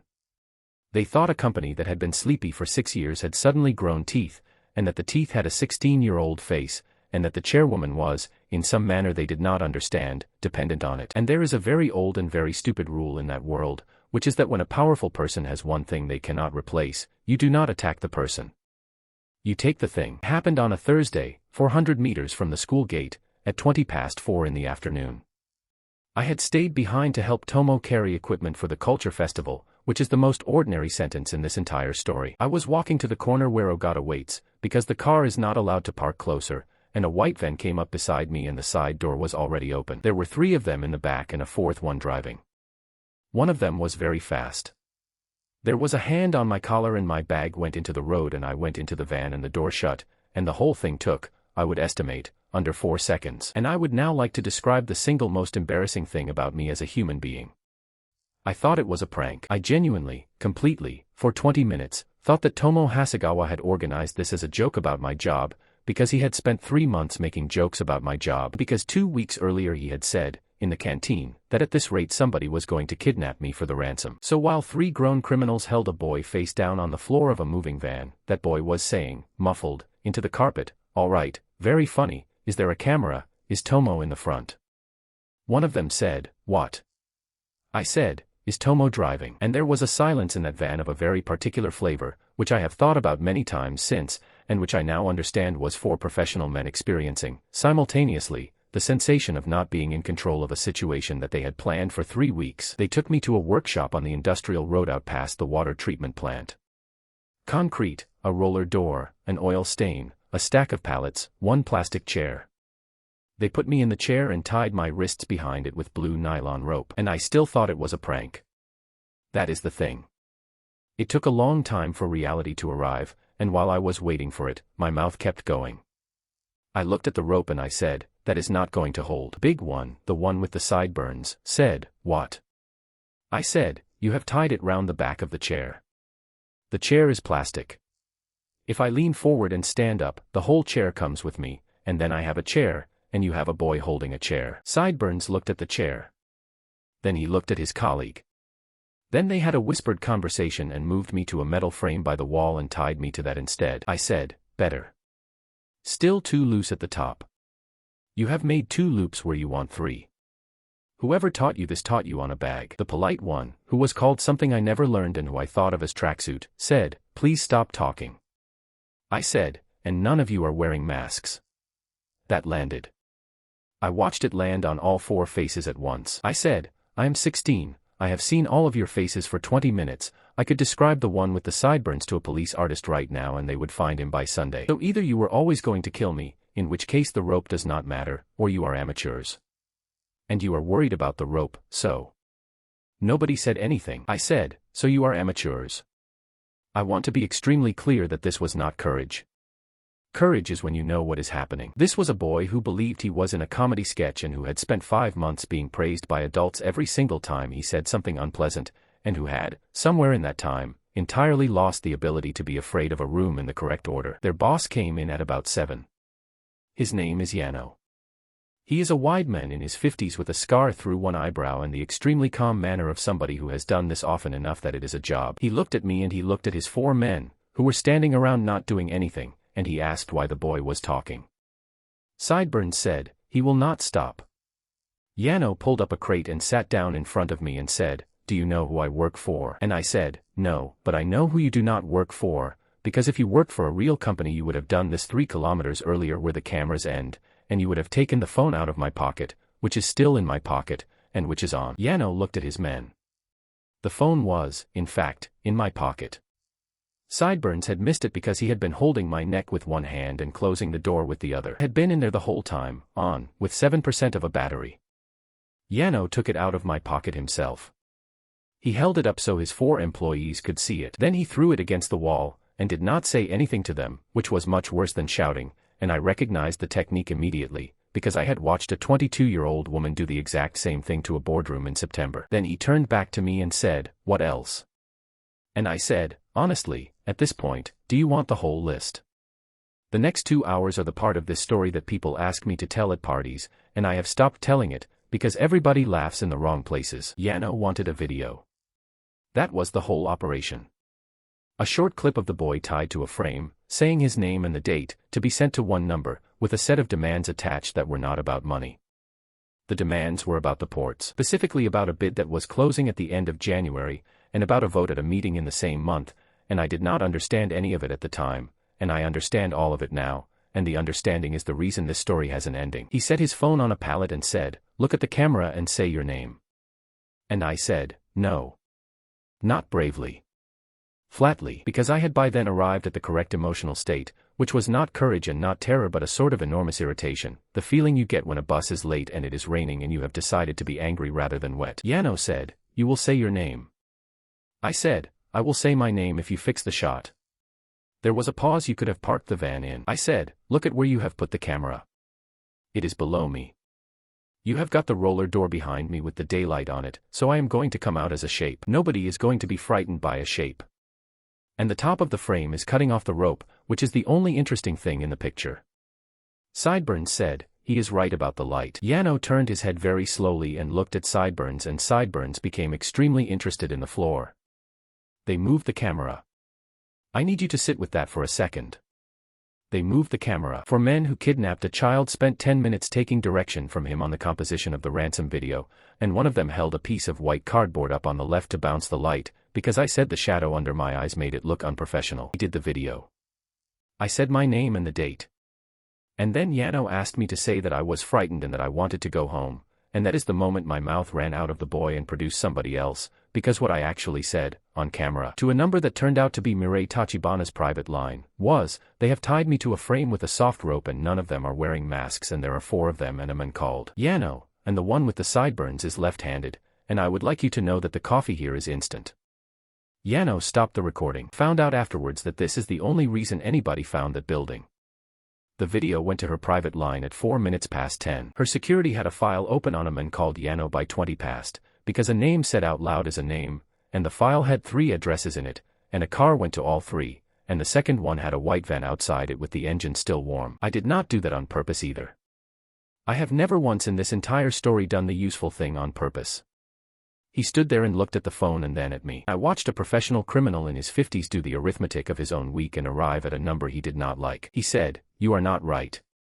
And I said, "That is what my chemistry teacher says." Here is a thing nobody believes when I tell them. They fed me. At about 8:30, one of them was eating a pot of noodles and I asked what flavor it was, and he said pork, and I said I preferred the seafood one, and he said the seafood one is too salty. And we had a genuine argument about instant noodles for 20 minutes, at the end of which he made me one and held it up so I could eat it, because my hands were tied, and I said thank you and he said do not mention it. Tracksuit asked me about the job. That is the truth. Somewhere around 9, in a concrete workshop, a criminal asked a hostage what the pay was like in corporate work and whether they take people without qualifications. I said, 10,000 a month. The whole room stopped. Sideburns said, "A month." I said, "Plus a car." And Tracksuit said, quietly, mostly to himself, that he had a daughter starting school in April. I said, "Get a certificate in forklift and warehouse safety. It takes 12 weeks. Every port operator in this city is short and they cannot hire fast enough, because a haulage cartel got broken in September and everything is being rebid, and they will take anybody with a certificate and a clean record." There was a silence. Then Sideburns said, "We do not have clean records." And I said, "No, I suppose that is a problem," and everybody in the room laughed, and I laughed too, tied to a metal frame, and that is the most insane sentence in this entire account and it is true. At about 10 o'clock the laughing stopped. Yano came back in from outside where he had been on the phone for most of an hour, and he had changed. Whatever he had been told out there had taken something out of him. He crouched down in front of me and he said, "Listen to me now, and stop being clever." He said, "The people who are paying for this are not going to be happy with a video." He said, "There is a meeting in January and there is a vote, and what they want is not the boy back. What they want is for her to be shown to be the kind of person who does something enormous and stupid, in public, over a child." He said, "Do you understand what I am telling you?" And I said no, because I did not. So he showed me a photograph on his phone, and that is the second the whole world turned over. It was a photograph of a ship. Not a stock photograph. A ship at a dock, taken from the shore, in daylight, in a port I did not recognize, with a name on the bow that I did recognize because I had been looking at it in my mother's messages for 2 months. There was a second photograph.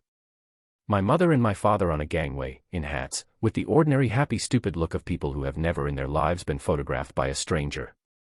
Yano said, "This was taken 12 days ago." He said, "I am telling you this because you are 16, and because in about an hour I am going to send a video that is going to start something, and because you have been in this room for 6 hours behaving like it is a school trip, and it is not a school trip." He said, "There are people in this a long way above me, and they are not doing it for money, and one of them is in her family." I want to describe the physical sensation, because I had never had it before and I have had it twice since and I recognize it immediately now. Everything got quiet and very slightly further away.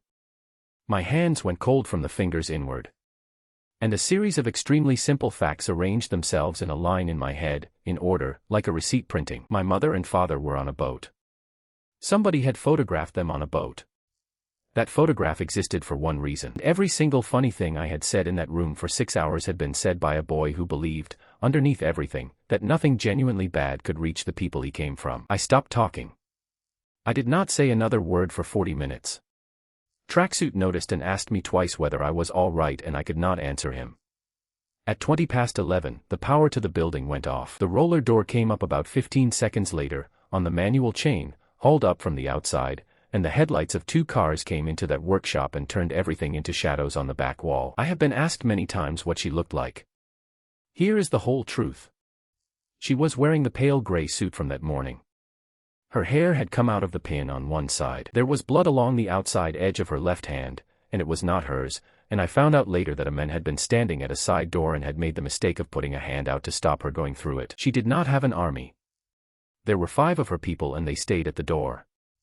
She came in alone across the concrete, and she was not running, and she was not shouting, and her face was doing absolutely nothing at all. I had seen that face before. I had seen it in a boardroom on the first day, when a girl of 22 switched herself off because being switched on was not required. Yano's 4 men were standing in a line, and I watched them make the calculation and I watched the calculation come out badly for them. Nobody drew anything. Sideburns actually put his hands up on his own, without being asked, which is not a thing that happens in films. She walked past all of them without looking. She got to the frame. She put both hands on my face and turned it to the light, and looked at me the way you look at a screen when the numbers are loading, and then she said one word, which was, "Where?" I said, "Nowhere." Nothing. They did not. And her hands were shaking. Not trembling. Shaking, properly, so that I could feel it against my jaw, and her face still had absolutely nothing on it, and the 2 things together were the single most frightening thing I have ever seen in my life. She untied me herself. She did not let anybody else touch the rope. Then she straightened up, and turned around, and looked at the 4 men, and said, in a completely level voice, which one held him. And nobody said anything, and I watched her start to work out how she was going to find out. And Yano, who had run a workshop full of professionals for 6 hours, took one step backwards. That is when I understood, all at once and far too late, that everything I had been told about this woman by newspapers and by her own board and by the boy in my own head was not an exaggeration and had never been an exaggeration. She was going to do it. Not in a rage. Slowly, and thoroughly, and legally where possible and otherwise not, and she was going to be extremely calm the entire time, and afterwards she would come home and cook and tell me about her day in flat complete sentences. So I said, "Stop." She did not turn round. She said, "Go and sit in the car, Haruto." And I said, "Mirei. Stop." It is the first time I had ever used her name. 5 months, and I had never once used it. I had gone through entire conversations building sentences around the hole where it should have been. She turned round. And I said it, and it has been quoted back to me since as if it were noble, and it was not noble. It was true and small and selfish. I said, "I do not want to have seen this." I said, "I have had a bad day. I want to go home. If you do this, then for the rest of my life, whenever I look at you, I will have been standing here." She looked at me until I wanted to leave the room. Then she said, "One of them held you." And I said, "Yes." And then he made me instant noodles, because my hands were tied, and one of them is doing a forklift certificate in April, and if you take these 4 apart tonight you will not have touched a single person who arranged it. That is what got through. Not the mercy. The last clause. Because she is not a sadist. I need to say that clearly, at this point in the story, having spent an hour telling you what she is. She is not cruel for the pleasure of it. She is a person for whom every problem has exactly one correct action, and who has never in her life been able to stop halfway, and what I had handed her was not forgiveness. It was a better target. She stood there and I watched her put it away. It went somewhere. It did not go out. Then she said, to the room, in the flattest voice in the world, that everyone in this building would be leaving in the next 10 minutes and that nobody in this building would ever discuss what had happened here, and that if any one of them found himself in difficulty in the next year he should call the number Ueda would give him and not attempt anything else.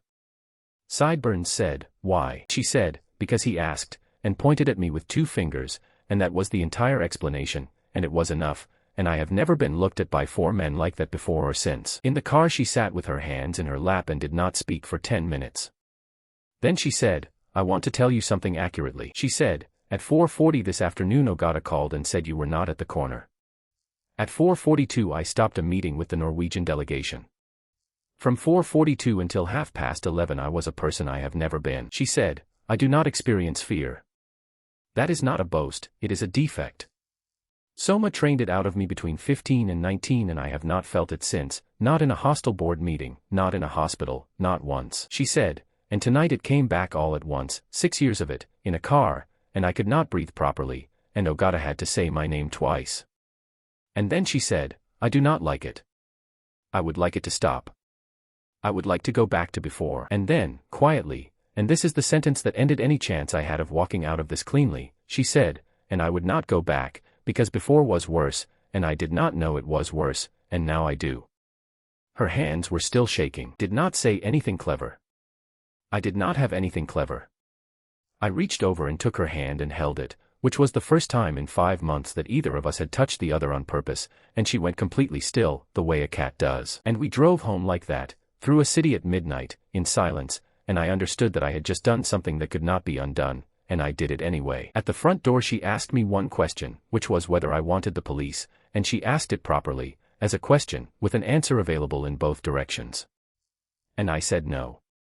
Because of the photograph of the ship. Because my mother was on a gangway in a hat somewhere off a coast and I had done the arithmetic in the back of that van and the arithmetic said that the moment this became a case, the people above Yano would need it to stop being one. That is my decision. Not hers. Ogata had already told the building that I had been taken ill at school, and the school had accepted it, because the school accepts everything now, and Tomo was told I had food poisoning and believed it for 5 months. And every adult who might have asked a question about a missing 16-year-old was, by that stage, either paid by her or on a boat. Noticed that. I noticed it at the front door, with rope marks on my wrists, and I said no anyway. I did not sleep properly for a fortnight after the workshop, not because of the men or the rope. Because of a photograph of a ship, and because of a sentence Yano had said while crouching in front of me, which I could not put down. One of them is in her family. I did what my generation does with a problem. I sat on my bedroom floor at 2 in the morning with a laptop and typed in, badly, and with several attempts, the things that had happened to me, and somewhere past midnight I stopped reading the dramatic stories and started reading the boring ones. A woman whose husband had learned her mother's recipes off a video call. A man whose girlfriend fixed his car before he knew it was broken. All of them saying the same thing in different words, which was, everybody tells me how lucky I am, and I cannot explain the problem, because there is no incident, there is no bruise, there is nothing to point at. And one line, from somebody who had got out, that I have never been able to put down since. It said, nobody builds a cage. They just remove everywhere else you could stand. I put the laptop down and I looked around my own bedroom. My gutter was fixed. My freezer was full. My grades were the best in my year. My father had a sabbatical and my mother had a suite on a ship. My school had a swimming pool. My best friend, Tomo Hasegawa, whose family had needed money since his father's operation, had been offered a place on a scholarship program that had been created 5 days after I mentioned him in a car. And every single one of those was a good thing, and not one of them had a rule attached, and I could not point at a single incident. There was nowhere left to stand. I decided that night that I was going to end it, and I decided that I would end it in the only way that would work, which was in public, and I hated myself for it in advance and it did not stop me. Soma Tachibana came to find me 2 days after that, in the first week of January, which tells you how good he is at his work. He did not summon me. He arrived outside my house at 3:30 on a Wednesday in an ordinary car, and he was standing on the pavement in a coat with his reading glasses in his hand, and he said, "Mr. Sakai, would you give me 20 minutes? We went to a coffee shop across from the station.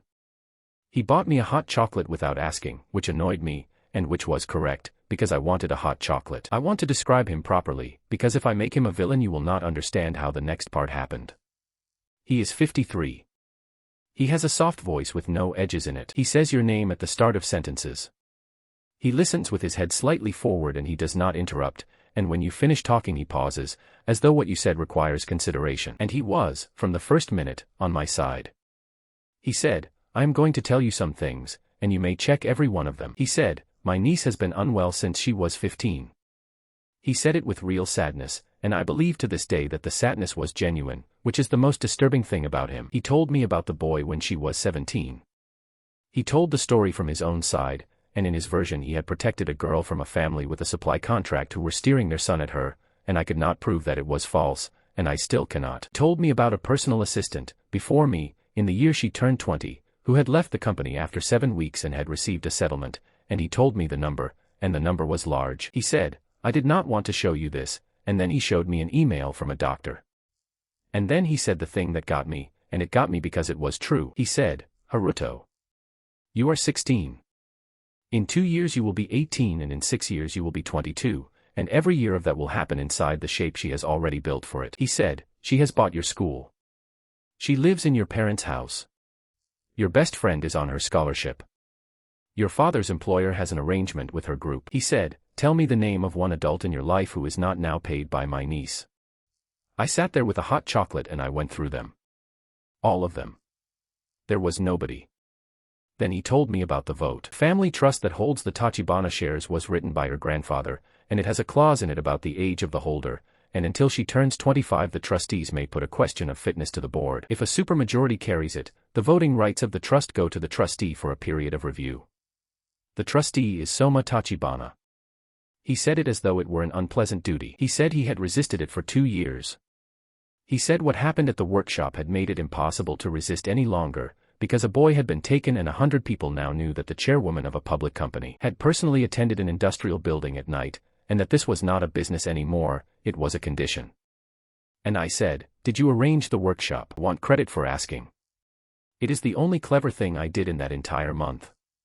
He looked at me with enormous patience and said, no. I believed him. That was the correct answer, and it was even mostly true, and it is exactly what a man in his position would say, and I have thought about the shape of that no ever since. Then he made the offer. He said the meeting was on the 22nd of January. He said the board would sit, and the question of fitness would be put, and that he required only that I attend and answer questions honestly. He said, I am not asking you to lie. I am asking you to stop. And he said, when it is done, you will be 16 again. Your parents come back in April. You will have a normal final year and you will go to a university and you will play your game, and this will be a story you tell. That was the price. Tell the truth in public, and get your life back. I said yes in about 5 seconds. I did not agonize. My own behavior here should be described precisely, because in the version of this that goes around, the boy struggles nobly with his conscience. He did not. He was tired and frightened and he had not slept properly in a fortnight and a kind adult had offered him an exit, and he took it before the men had finished the sentence. The one thing I insisted on was that I would say it myself. Not a statement, not a lawyer. I would stand up in that room and say it out loud, in front of her, because even then, underneath all of it, I knew that she deserved to hear it from my own face and not read it in a transcript. That is the only decent thing in the whole arrangement, and it is the thing that made everything afterwards possible, and I did not know that at the time. 2 things happened in the fortnight before the meeting that I need to tell you about, because otherwise the rest makes no sense. The first is that she was happy. Whole January she was happy. It came off her like heat off a road. She came home before 8 3 times in 1 week, which had never happened. She learned a 7th dish. She lost at Ashfall 5 times in a row on a Sunday and did not stop until 1:30 in the morning, and when she finally won a real match against actual people she stood up off the floor with the controller in both hands and said, quietly, with total sincerity, that she now understood why nobody in my generation does any work. And on the 14th, out of nothing, over a plate of ginger pork, she said, I have decided something. She said, you are 16 and I am 22. She said, I am aware of what that is. I have thought about it more than you would like. She said, so, nothing. Nothing at all, until you are old enough that nobody in the world could describe what happened here as something I did to you. She said, and after that, I will ask, once, properly, and you will be free to say no, and if you say no I will accept it. She said, I am telling you now because I want the waiting to be a promise and not a surprise. And I sat at my own kitchen table, 8 days before I stood up in a boardroom and destroyed her, and I said, okay. The second thing is that Mariko Ueda tried to warn me. She came and found me in the side office on the 20th, and she shut the door, and she said, I do not know what you have agreed to. I said, I have not agreed to anything. Mariko said, on the 11th of December the vice chairman's office requested the full transcript archive, all 1,200 pages, under a governance provision. She said, they have had it for 6 weeks. She said, I have read what they have highlighted. She said, they are not going to use it to show that she is dangerous. They are going to use it to show that she is ridiculous. And I said, Mariko, it is fine. And she looked at me and she said, you are going to be in that room, are you not? And I did not answer, and she left, and she did not speak to me again for 9 weeks. 22nd of January was a Thursday. Snow on the plaza, thin and wet. I wore one of the suits Ito made for me, for the first and last time. The boardroom on the 97th floor had 19 people in it. 11 directors, 2 from the trust, a woman from the exchange, 2 lawyers, Mariko in the corner with her hands in her lap and no laptop open in front of her, Mirei at the head of the table, and me. Mirei came in last and sat at the head of the table, and she looked at me in my suit and something went across her face that I have spent a long time trying not to think about, which was pleasure. She thought I had worn it for her. She thought I had worn it for the fight. Soma opened. He was superb. That is the word. He was quiet and reluctant and heartbroken, and he took 40 minutes. Did not say she was mad. He put it in the language of risk. The Nagase acquisition, executed in 8 days, on the recommendation of an unqualified minor. The haulage restructuring, 12 capital decisions in 5 months, every one of them profitable, which he presented as the problem, because the profit made them unchallengeable and the process made them indefensible. And then he read from the transcripts. He read the line about the Crane Company. He read, in that dry patient voice, 3 pages of a 16-year-old complaining that the executive canteen soup is mostly water, and the margin note in her handwriting underneath which said, check supplier margin, and he let the room sit in it. He read the entry from the 11th of August where I said the best thing my mother makes is ginger pork, and the note that said, learn this one first. 1,200 pages of a bored teenager, and a woman's private handwriting all the way down the side, and he read it out in a boardroom to 19 people, and it was the cruelest thing I have ever watched one human being do to another. Directors looked at the table. Kurobe looked delighted. The woman from the exchange wrote steadily. And Mirei Tachibana sat at the head of the table with her hands flat in front of her and let him do it, without objecting once, because every word of it was true and she does not lie. Then Soma said, I would like to ask Mr. Sakai to speak. And I stood up. I had a version prepared. It was careful. It was going to be about how I was too young for the responsibility and how the arrangement had grown beyond what was intended. I got about 6 words into it and I looked down the table and she was watching me with complete confidence, waiting for me to do the thing I do, waiting for the boy who puts his feet on tables to say something that would take the room apart. She was so certain. She had not one particle of doubt in her whole body. And something in me broke, and what came out was not the careful version. I said, none of it was real. I said, I came here in August to get thrown out. My mother took my computer cable and I needed a rejection, so I applied for a job I could not get and I sat down in that chair and I put my feet on the table on purpose. The speech about the rot and the mold is out of a comic called Crimson Ledger. It is volume 2. I learned it in my bathroom the night before with a towel round my shoulders. I asked director Kurobe how much he weighed in ash because a character says it at a dinner party. He said, I do not know anything about cranes. I said by the Crane Company because I was bored and my legs had gone numb. I said, I drew a devil on the Nagase report because it was 90 pages and I did not read it. I wrote burn their offices down because I thought somebody would finally shout at me. 2,200 people lost their jobs and I was 16 and I drew a devil with a briefcase. I said, I am not a monster. I am not your equal. There is nothing underneath any of it.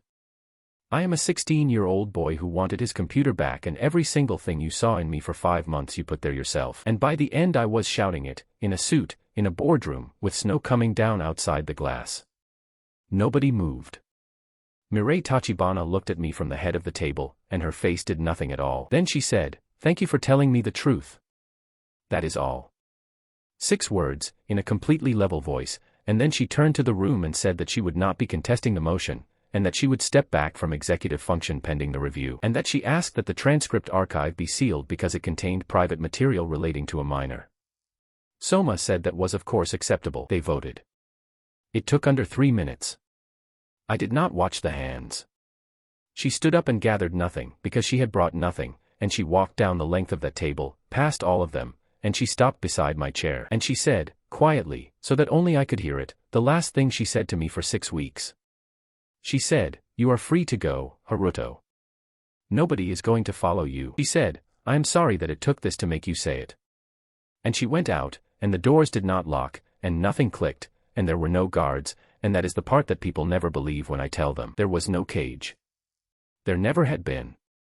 That is what I found out standing in that room in a suit that had been made for me by a man on his knees with a tape measure. She had built the whole thing out of things I could have refused at any point, and I had not refused any of them. And now it was over and the doors were open and I was 16 years old and free, and I stood there in the middle of it with my ears ringing, and I have never felt worse in my life. I got everything I wanted. I want to walk you through it, because I had 6 weeks of exactly the life I had been fighting for since August, and I would like to be accurate about how it went. The car stopped coming. I took the train like everybody else and it was fine. My school stayed fixed, because a swimming pool does not go away when a board changes. My grades went back to being 70%, and Mr. Fukuda gave me 61 for an essay in February and wrote, "Disappointing," and I read that word twice and felt something almost like relief. I played Ashfall. I played it the way I had dreamed of playing it in June, 5 hours a night, 8 on the weekend, with nobody telling me to eat. I made the top rank on the 8th of March. 290 hours. The thing I had been prepared to fight my mother over. Whole reason all of this started, the entire objective of my life at the beginning of that summer, and I got it at about 12:30 on a Sunday night, and I sat there and looked at the little icon next to my name. Then I looked at the doorway of my bedroom, where a woman in a sweater used to stand and ask me to explain things. I turned the computer off and went and stood in the kitchen with the light off for about 10 minutes, and then I went to bed. That is what I have to tell you about getting what you want. It arrives, and you find out what it was standing in front of. House was too quiet. The freezer emptied out and I did not restock it properly, and I ate from packets, which my mother had specifically asked somebody to prevent. I stopped answering Tomo for a fortnight, and Tomo, who is a better friend than I deserve, simply came round and sat in my room and played on his phone next to me until I started talking again. He asked me once whether I regretted it. He asked it gently, without any judgment in it at all. I said, "I told the truth." Tomo said, "Yes."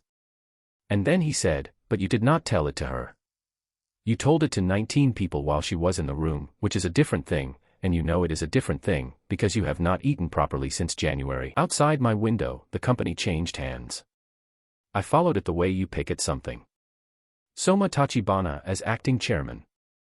Kuro promoted to the executive committee 3 weeks after the vote. The port's bid on the 27th of January went a way that surprised everybody who was not in the room in that workshop, and I read the announcement on my phone in a school corridor and had to sit down on the steps. The crane purchase was cancelled in February, quietly, in a paragraph. The haulage restructuring was reversed in March, and the cartel that had been broken in 3 weeks was reassembled in 6 weeks, and the announcement used the word stability 3 times. And Mirei Tachibana disappeared. Not dramatically. There was no story. She stepped back pending review, and the reviews take a year, and the business press wrote 2 pieces about a brilliant young chairwoman who had burned out, which is the polite way to say what they were saying, and then they wrote about other things. Mariko Ueda called me on the 2nd of April. I had not heard from her since the 20th of January. When I saw her name I sat down on my own stairs before I answered it. She said, "Mr. Sakai. Do you have 10 minutes? She had been dismissed on the 4th of February. Restructuring of the executive support function. 8 years, a mother in a care home, and a settlement of 6 weeks. I started to say something about how sorry I was and she stopped me, because Mariko does not have time for that, and she said, "That is not why I called." She said, "Before I left I closed out the arrangements from the previous year." She said, "I want you to know 3 things, and then I am going to hang up, and you can do what you like with them." She said, "First, the transcript archive was not sealed. It was sealed at her request and the request was granted, and then the file was copied out of the governance system on the 29th of January by somebody in the vice chairman's office. And I know because I still had audit access for a fortnight after I was dismissed and nobody thought to remove it." She said, "Second, your father's sabbatical, your friend Hasegawa's scholarship, your mother's cruise, and the school foundation's endowment were all paid in full, in a single instruction, on the 11th of December. I said, December. She said, December. 6 weeks before the meeting. She said, I processed it myself and I asked her why the hurry, and she told me. She said, the chairwoman told me, in this order. She said, if this ever goes wrong, the things that boy's family has must not be things I can take away, because if they're things I can take away then he will never know whether he stayed for me or for them. And Mariko said, she paid it all out irrevocably, 6 weeks before you stood up in that room, because she wanted you to be able to leave. I sat on my stairs. And Mariko said, third, and this is the last thing I am going to do for either of you. And she gave me an address. It was a district I had been through on the train perhaps twice. Old, low, flat roofs, a canal with weeds in it, a shopping street with 3 shops still open on it and a laundromat with a handwritten sign about the machine on the left. Above the dry cleaners next to it there is a door with 2 bells. The upper bell has no name on it. It took me 2 hours to get there and 10 minutes to make myself press the bell. Flat is 2 rooms. Her mother rented it before she married. Mirei was born while they were living there, and they left when she was 2, and it is the only property in her entire portfolio that she bought for herself, with her own money, at 20, and told nobody about. She opened the door in a jumper and jeans with her hair down and no shoes on, and for about 2 seconds we both stood there with nothing to say. She looked terrible. I am going to say that plainly because she would. She had lost weight. Her hair had not been cut. There was a book face down on the arm of a chair and a plate on the floor by it. She said, Haruto. And I held up the bag I had brought, and I said, I brought the console. She did not laugh. She looked at the bag, and then at the floor, and turned round and went into the flat, and I followed her in and shut the door. I am going to tell you what I found out in that flat, and then I am going to tell you what I said, and I am not going to make either of us look better than we were. She had been there since the 22nd of January. 71 days. She had done nothing. That is not a figure of speech. She had not read a report, not taken a call, not opened a market feed. Somebody who has worked 12 hours a day since she was 15 had sat in 2 rooms above a dry cleaner's for 71 days and learned, extremely badly, how to be a person with nothing to do. She said she had started going to the laundromat, in the afternoons, with things that did not need washing, because the woman who runs it talks to everybody and does not read the business press. And had asked her on the 2nd week whether she was between jobs, and she had said yes, and the woman had said, it happens, and given her a boiled sweet. She said, that was the first time in 6 years anybody has been sorry for me for the correct reason. And then she said, why are you here? And I said the thing I had come to say, and it took a while, and it came out badly. I told her the whole thing from my side. Properly, from the beginning, all of it, the way I have told it to you. The cable in the handbag. The bathroom mirror and the towel. Tomo saying it was stupid. The moment in the lift when I decided not to go back upstairs and confess, and the moment in her office at 10 at night with the rice ball, when I had the true sentence in my mouth and swallowed it because I did not want to be the second person who could not tell the difference. I said, I lied to you for 5 months and I was not brave enough to stop, and then when I finally told the truth I did it in front of 19 people because I wanted it to be over and I wanted somebody else to end it for me. And I said, I am not the person you thought I was, and I never was, not for 1 minute. She listened to the whole thing without moving. Then she said, I know. I said, what? And she said, Haruto. She said it almost kindly. She said, do you honestly believe that I did not know that the speech was out of a comic? She said, I run a company with an intelligence function. She said, you were in the building for 9 hours before I had the manga on my desk. Volume 2, page 206. The auditor at the dinner party. She said, I had it before you got home that first day. I stood in that room and my whole understanding of the previous 8 months came apart.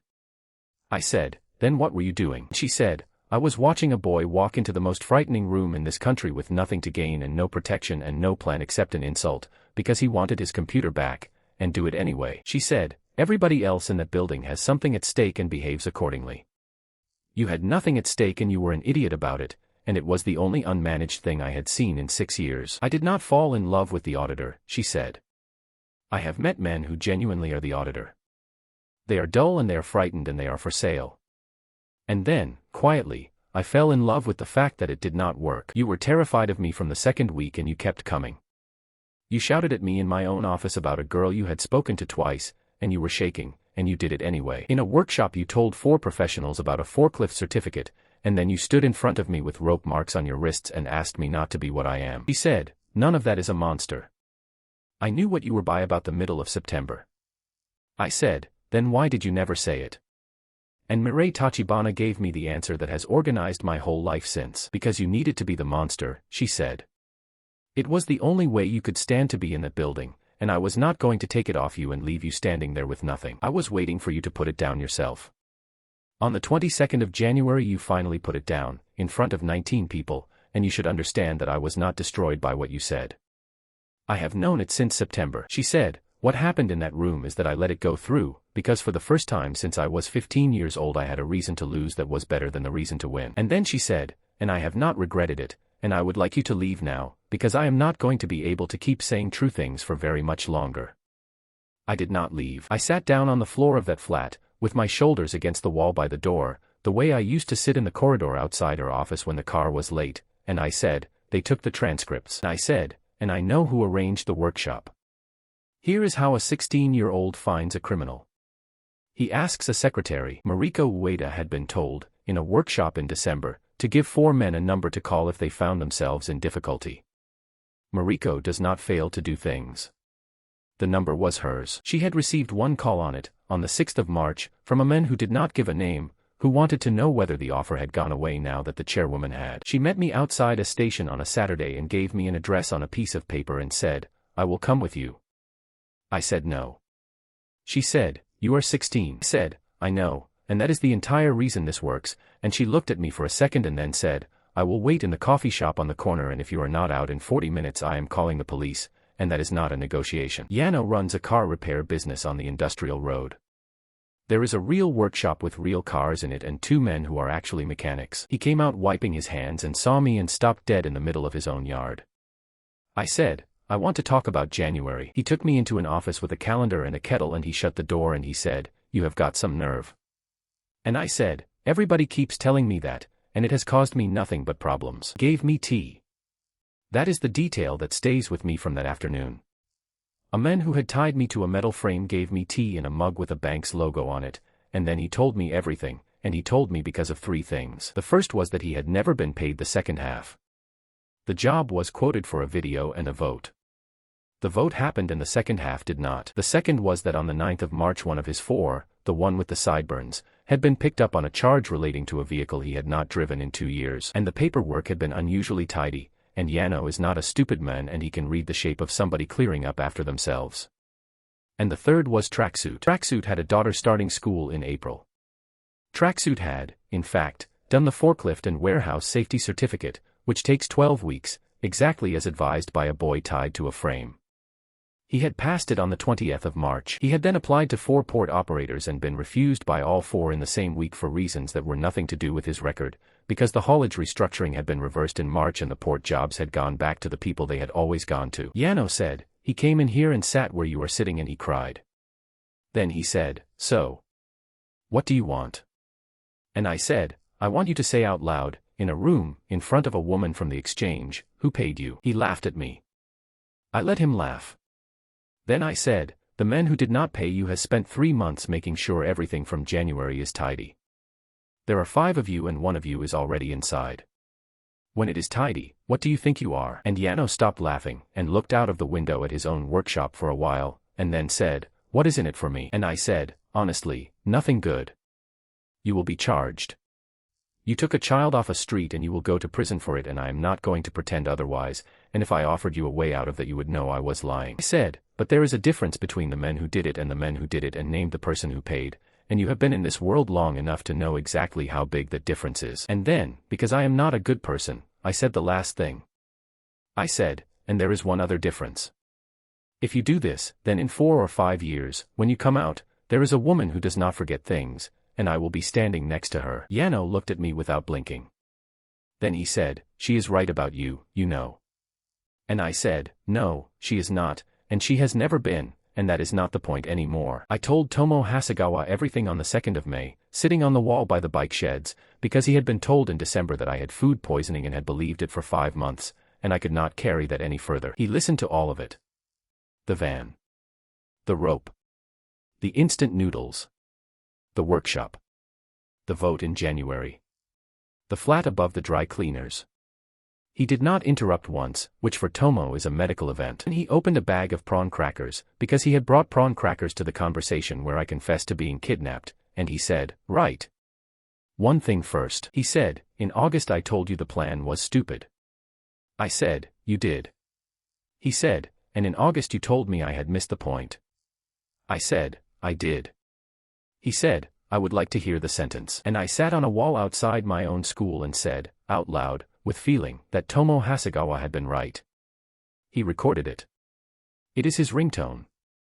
It has gone off twice in modern history and Mr. Fukuda has stopped asking. Then he asked what I needed, and I told him, and he said he would come and sit in the lobby, and on the 6th of May he did, for 4 hours, with nothing to do, because there was nothing for him to do. That is the whole reason I mention him. Review board met again on the 6th of May, on the 97th floor, and I came up in the lift in my school uniform, because I had thought about the suit for a week and had decided against it. The woman on the reception desk downstairs was the same one from August.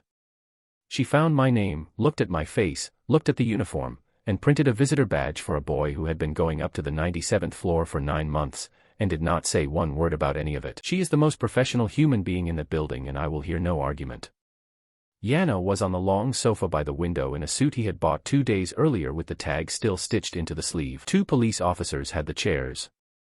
Tracksuit was there as well, holding a plastic wallet, because Mariko had told him to bring identification and the only document he was proud of was the forklift certificate. And Tomo Hasegawa was 2 seats along from a man who had tied me to a metal frame, in his school uniform, with his bag on his knees, pretending to read something on his phone. He has described that wait to me many times. He says the police were the relaxing part. There were more people in that room than in January. The 11 directors. The trust. 2 lawyers. The woman from the exchange, whose name is Sagura and who had been writing steadily in January and who had, on her own initiative, opened a file on the copying of a sealed archive relating to a minor, because that is her actual job and nobody had thought about her once. Soma Tachibana was in the chairman's seat at the head of that table. He had been sitting in it for 16 weeks. And Mirei was there, at the far end, in the pale gray suit, because a person under review retains the right to attend, and she had told me in the flat that she would not speak and would not help me and would not stop me. She said, "If I stand up in that room, everything you do becomes something I did." Soma greeted me warmly.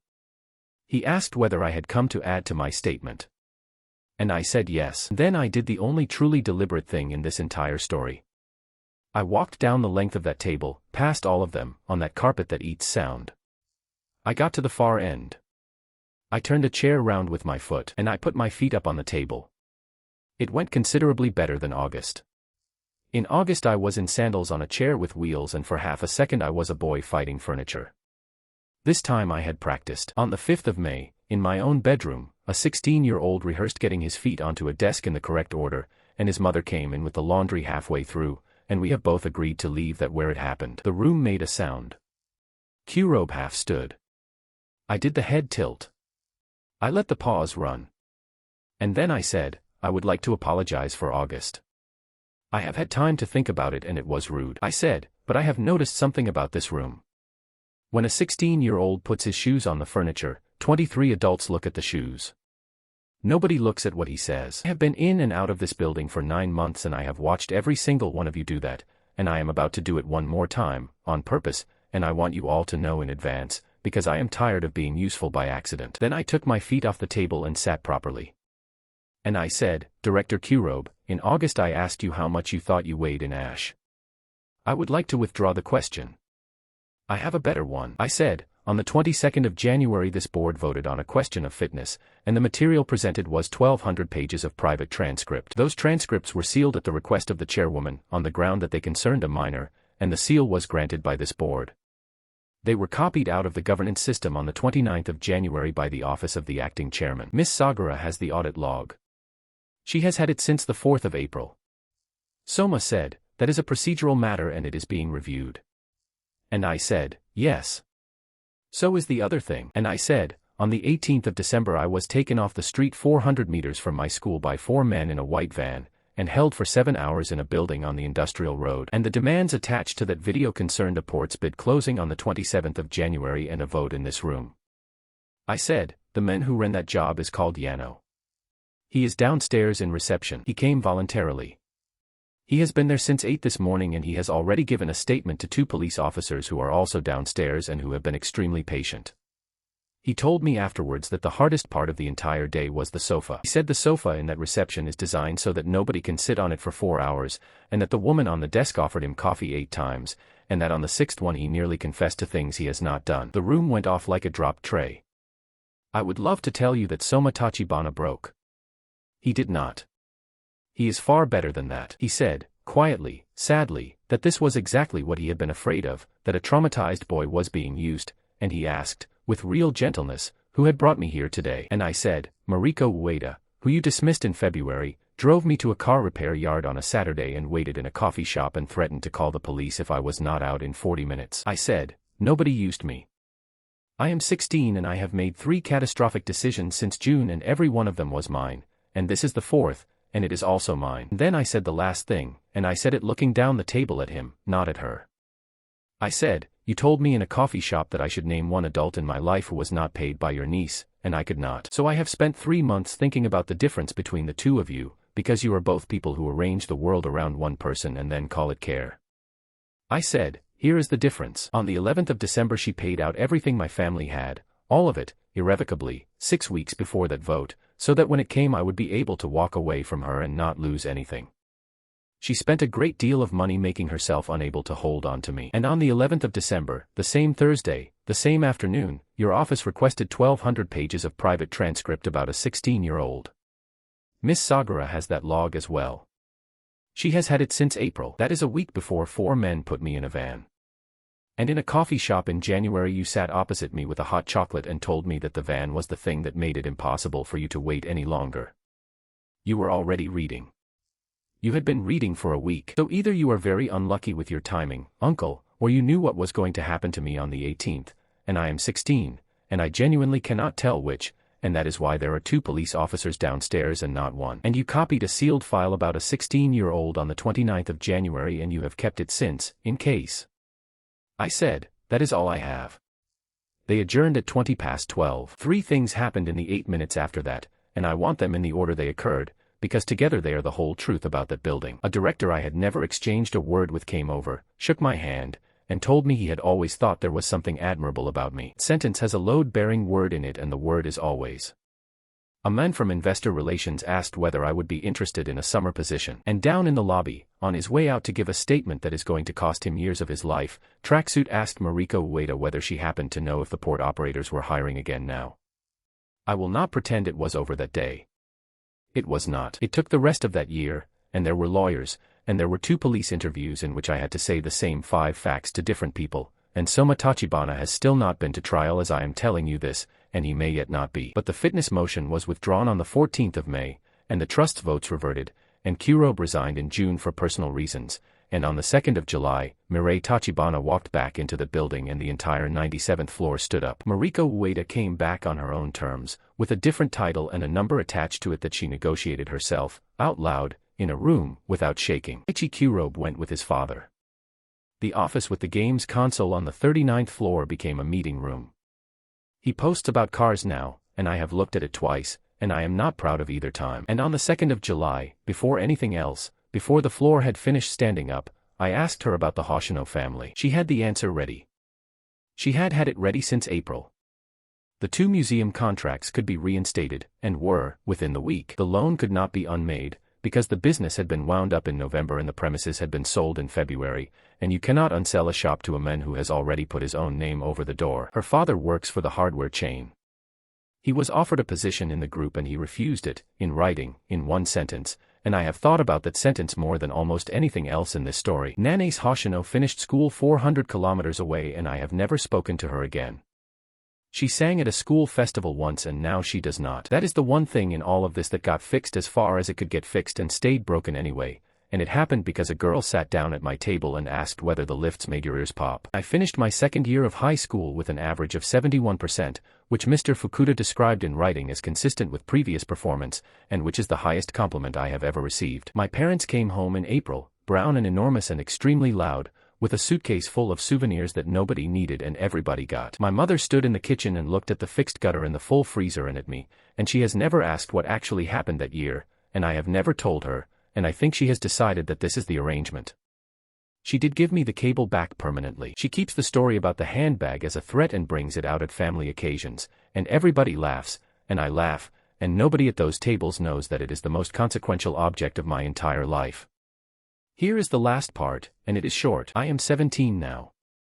Nothing has happened, and nothing is going to, and that is not a disappointment. It is a promise that a woman made at a kitchen table in January and has kept to the letter, in a way that has occasionally made me want to put my head through a wall. She comes for dinner on Sundays. My father talks to her about adhesive. My mother has taught her 2 more dishes and corrects her, out loud, in front of everybody, which nobody else on this planet does. In March my mother told the chairwoman of Tachibana Holdings that she had put too much water in the rice. The chairwoman apologized. Then she went away and read about rice for a week, the way she reads about a company she intends to buy, and came back the next Sunday with a considered question about mineral content in tap water. And my mother said, "No, you just look at it." Something in Mirei's face fell over. She has still not got it. It is the only thing she has failed at in 7 years and she cannot put it down, and my mother knows exactly what she is doing, and does it every single Sunday. She loses at Ashfall and she has stopped being surprised about it. She goes to the laundromat below the flat on the second Saturday of every month with things that do not need washing, and the woman who runs it still does not read the business press. It still gives her a boiled sweet, and Mirei Tachibana, who owns 11 buildings, keeps them in the pocket of her coat. And when I am 19, she is going to ask me one question, once, properly, and I am going to be free to say no. There is one thing I have never told her, and I am saying it here, where she is not, because I have never been able to say a true thing out loud to her face without 3 months of preparation. She is not the only one counting. I know the date. I have known it since the night she told me. She thinks she is the patient one, waiting on the far side of a promise for a boy to grow up and decide. We were never a perfect match in the way she meant it in August, when she looked at a child with his shoes on her table and saw the one monster in the world who might understand her. That was never real, not for a second. But there are 2 people in this story who cannot leave a thing alone once it belongs to them, and only one of us has ever been honest about it in public, and it was not me. A boy asked a room full of directors how much they weighed in ash, and a woman heard it and thought she had finally met someone who was not afraid. Everything that went wrong for the next 9 months came out of that one gap, and the gap was never closed by anybody being clever. It closed in a small flat above a dry cleaner's when he finally said the sentence he had been swallowing since a night in August, with a rice ball on. The interesting thing about that year is not that she was dangerous. It is that every single door was open the whole time, and he walked through all of them himself, one at a time, and told himself each time that he had no choice. There was a bus at 8:40 from stand 11, and he had a ticket in his hand, and she brought him his charger and did not move, and he stayed. What she paid out on the 11th of December was not a gift. It was the removal of her own grip, done in advance, in silence, at enormous cost, and she never once mentioned it. That is the difference between the 2 people in this story, who both arranged the world around a boy. One of them spent money to be able to hold on. The other spent it to be able to let go.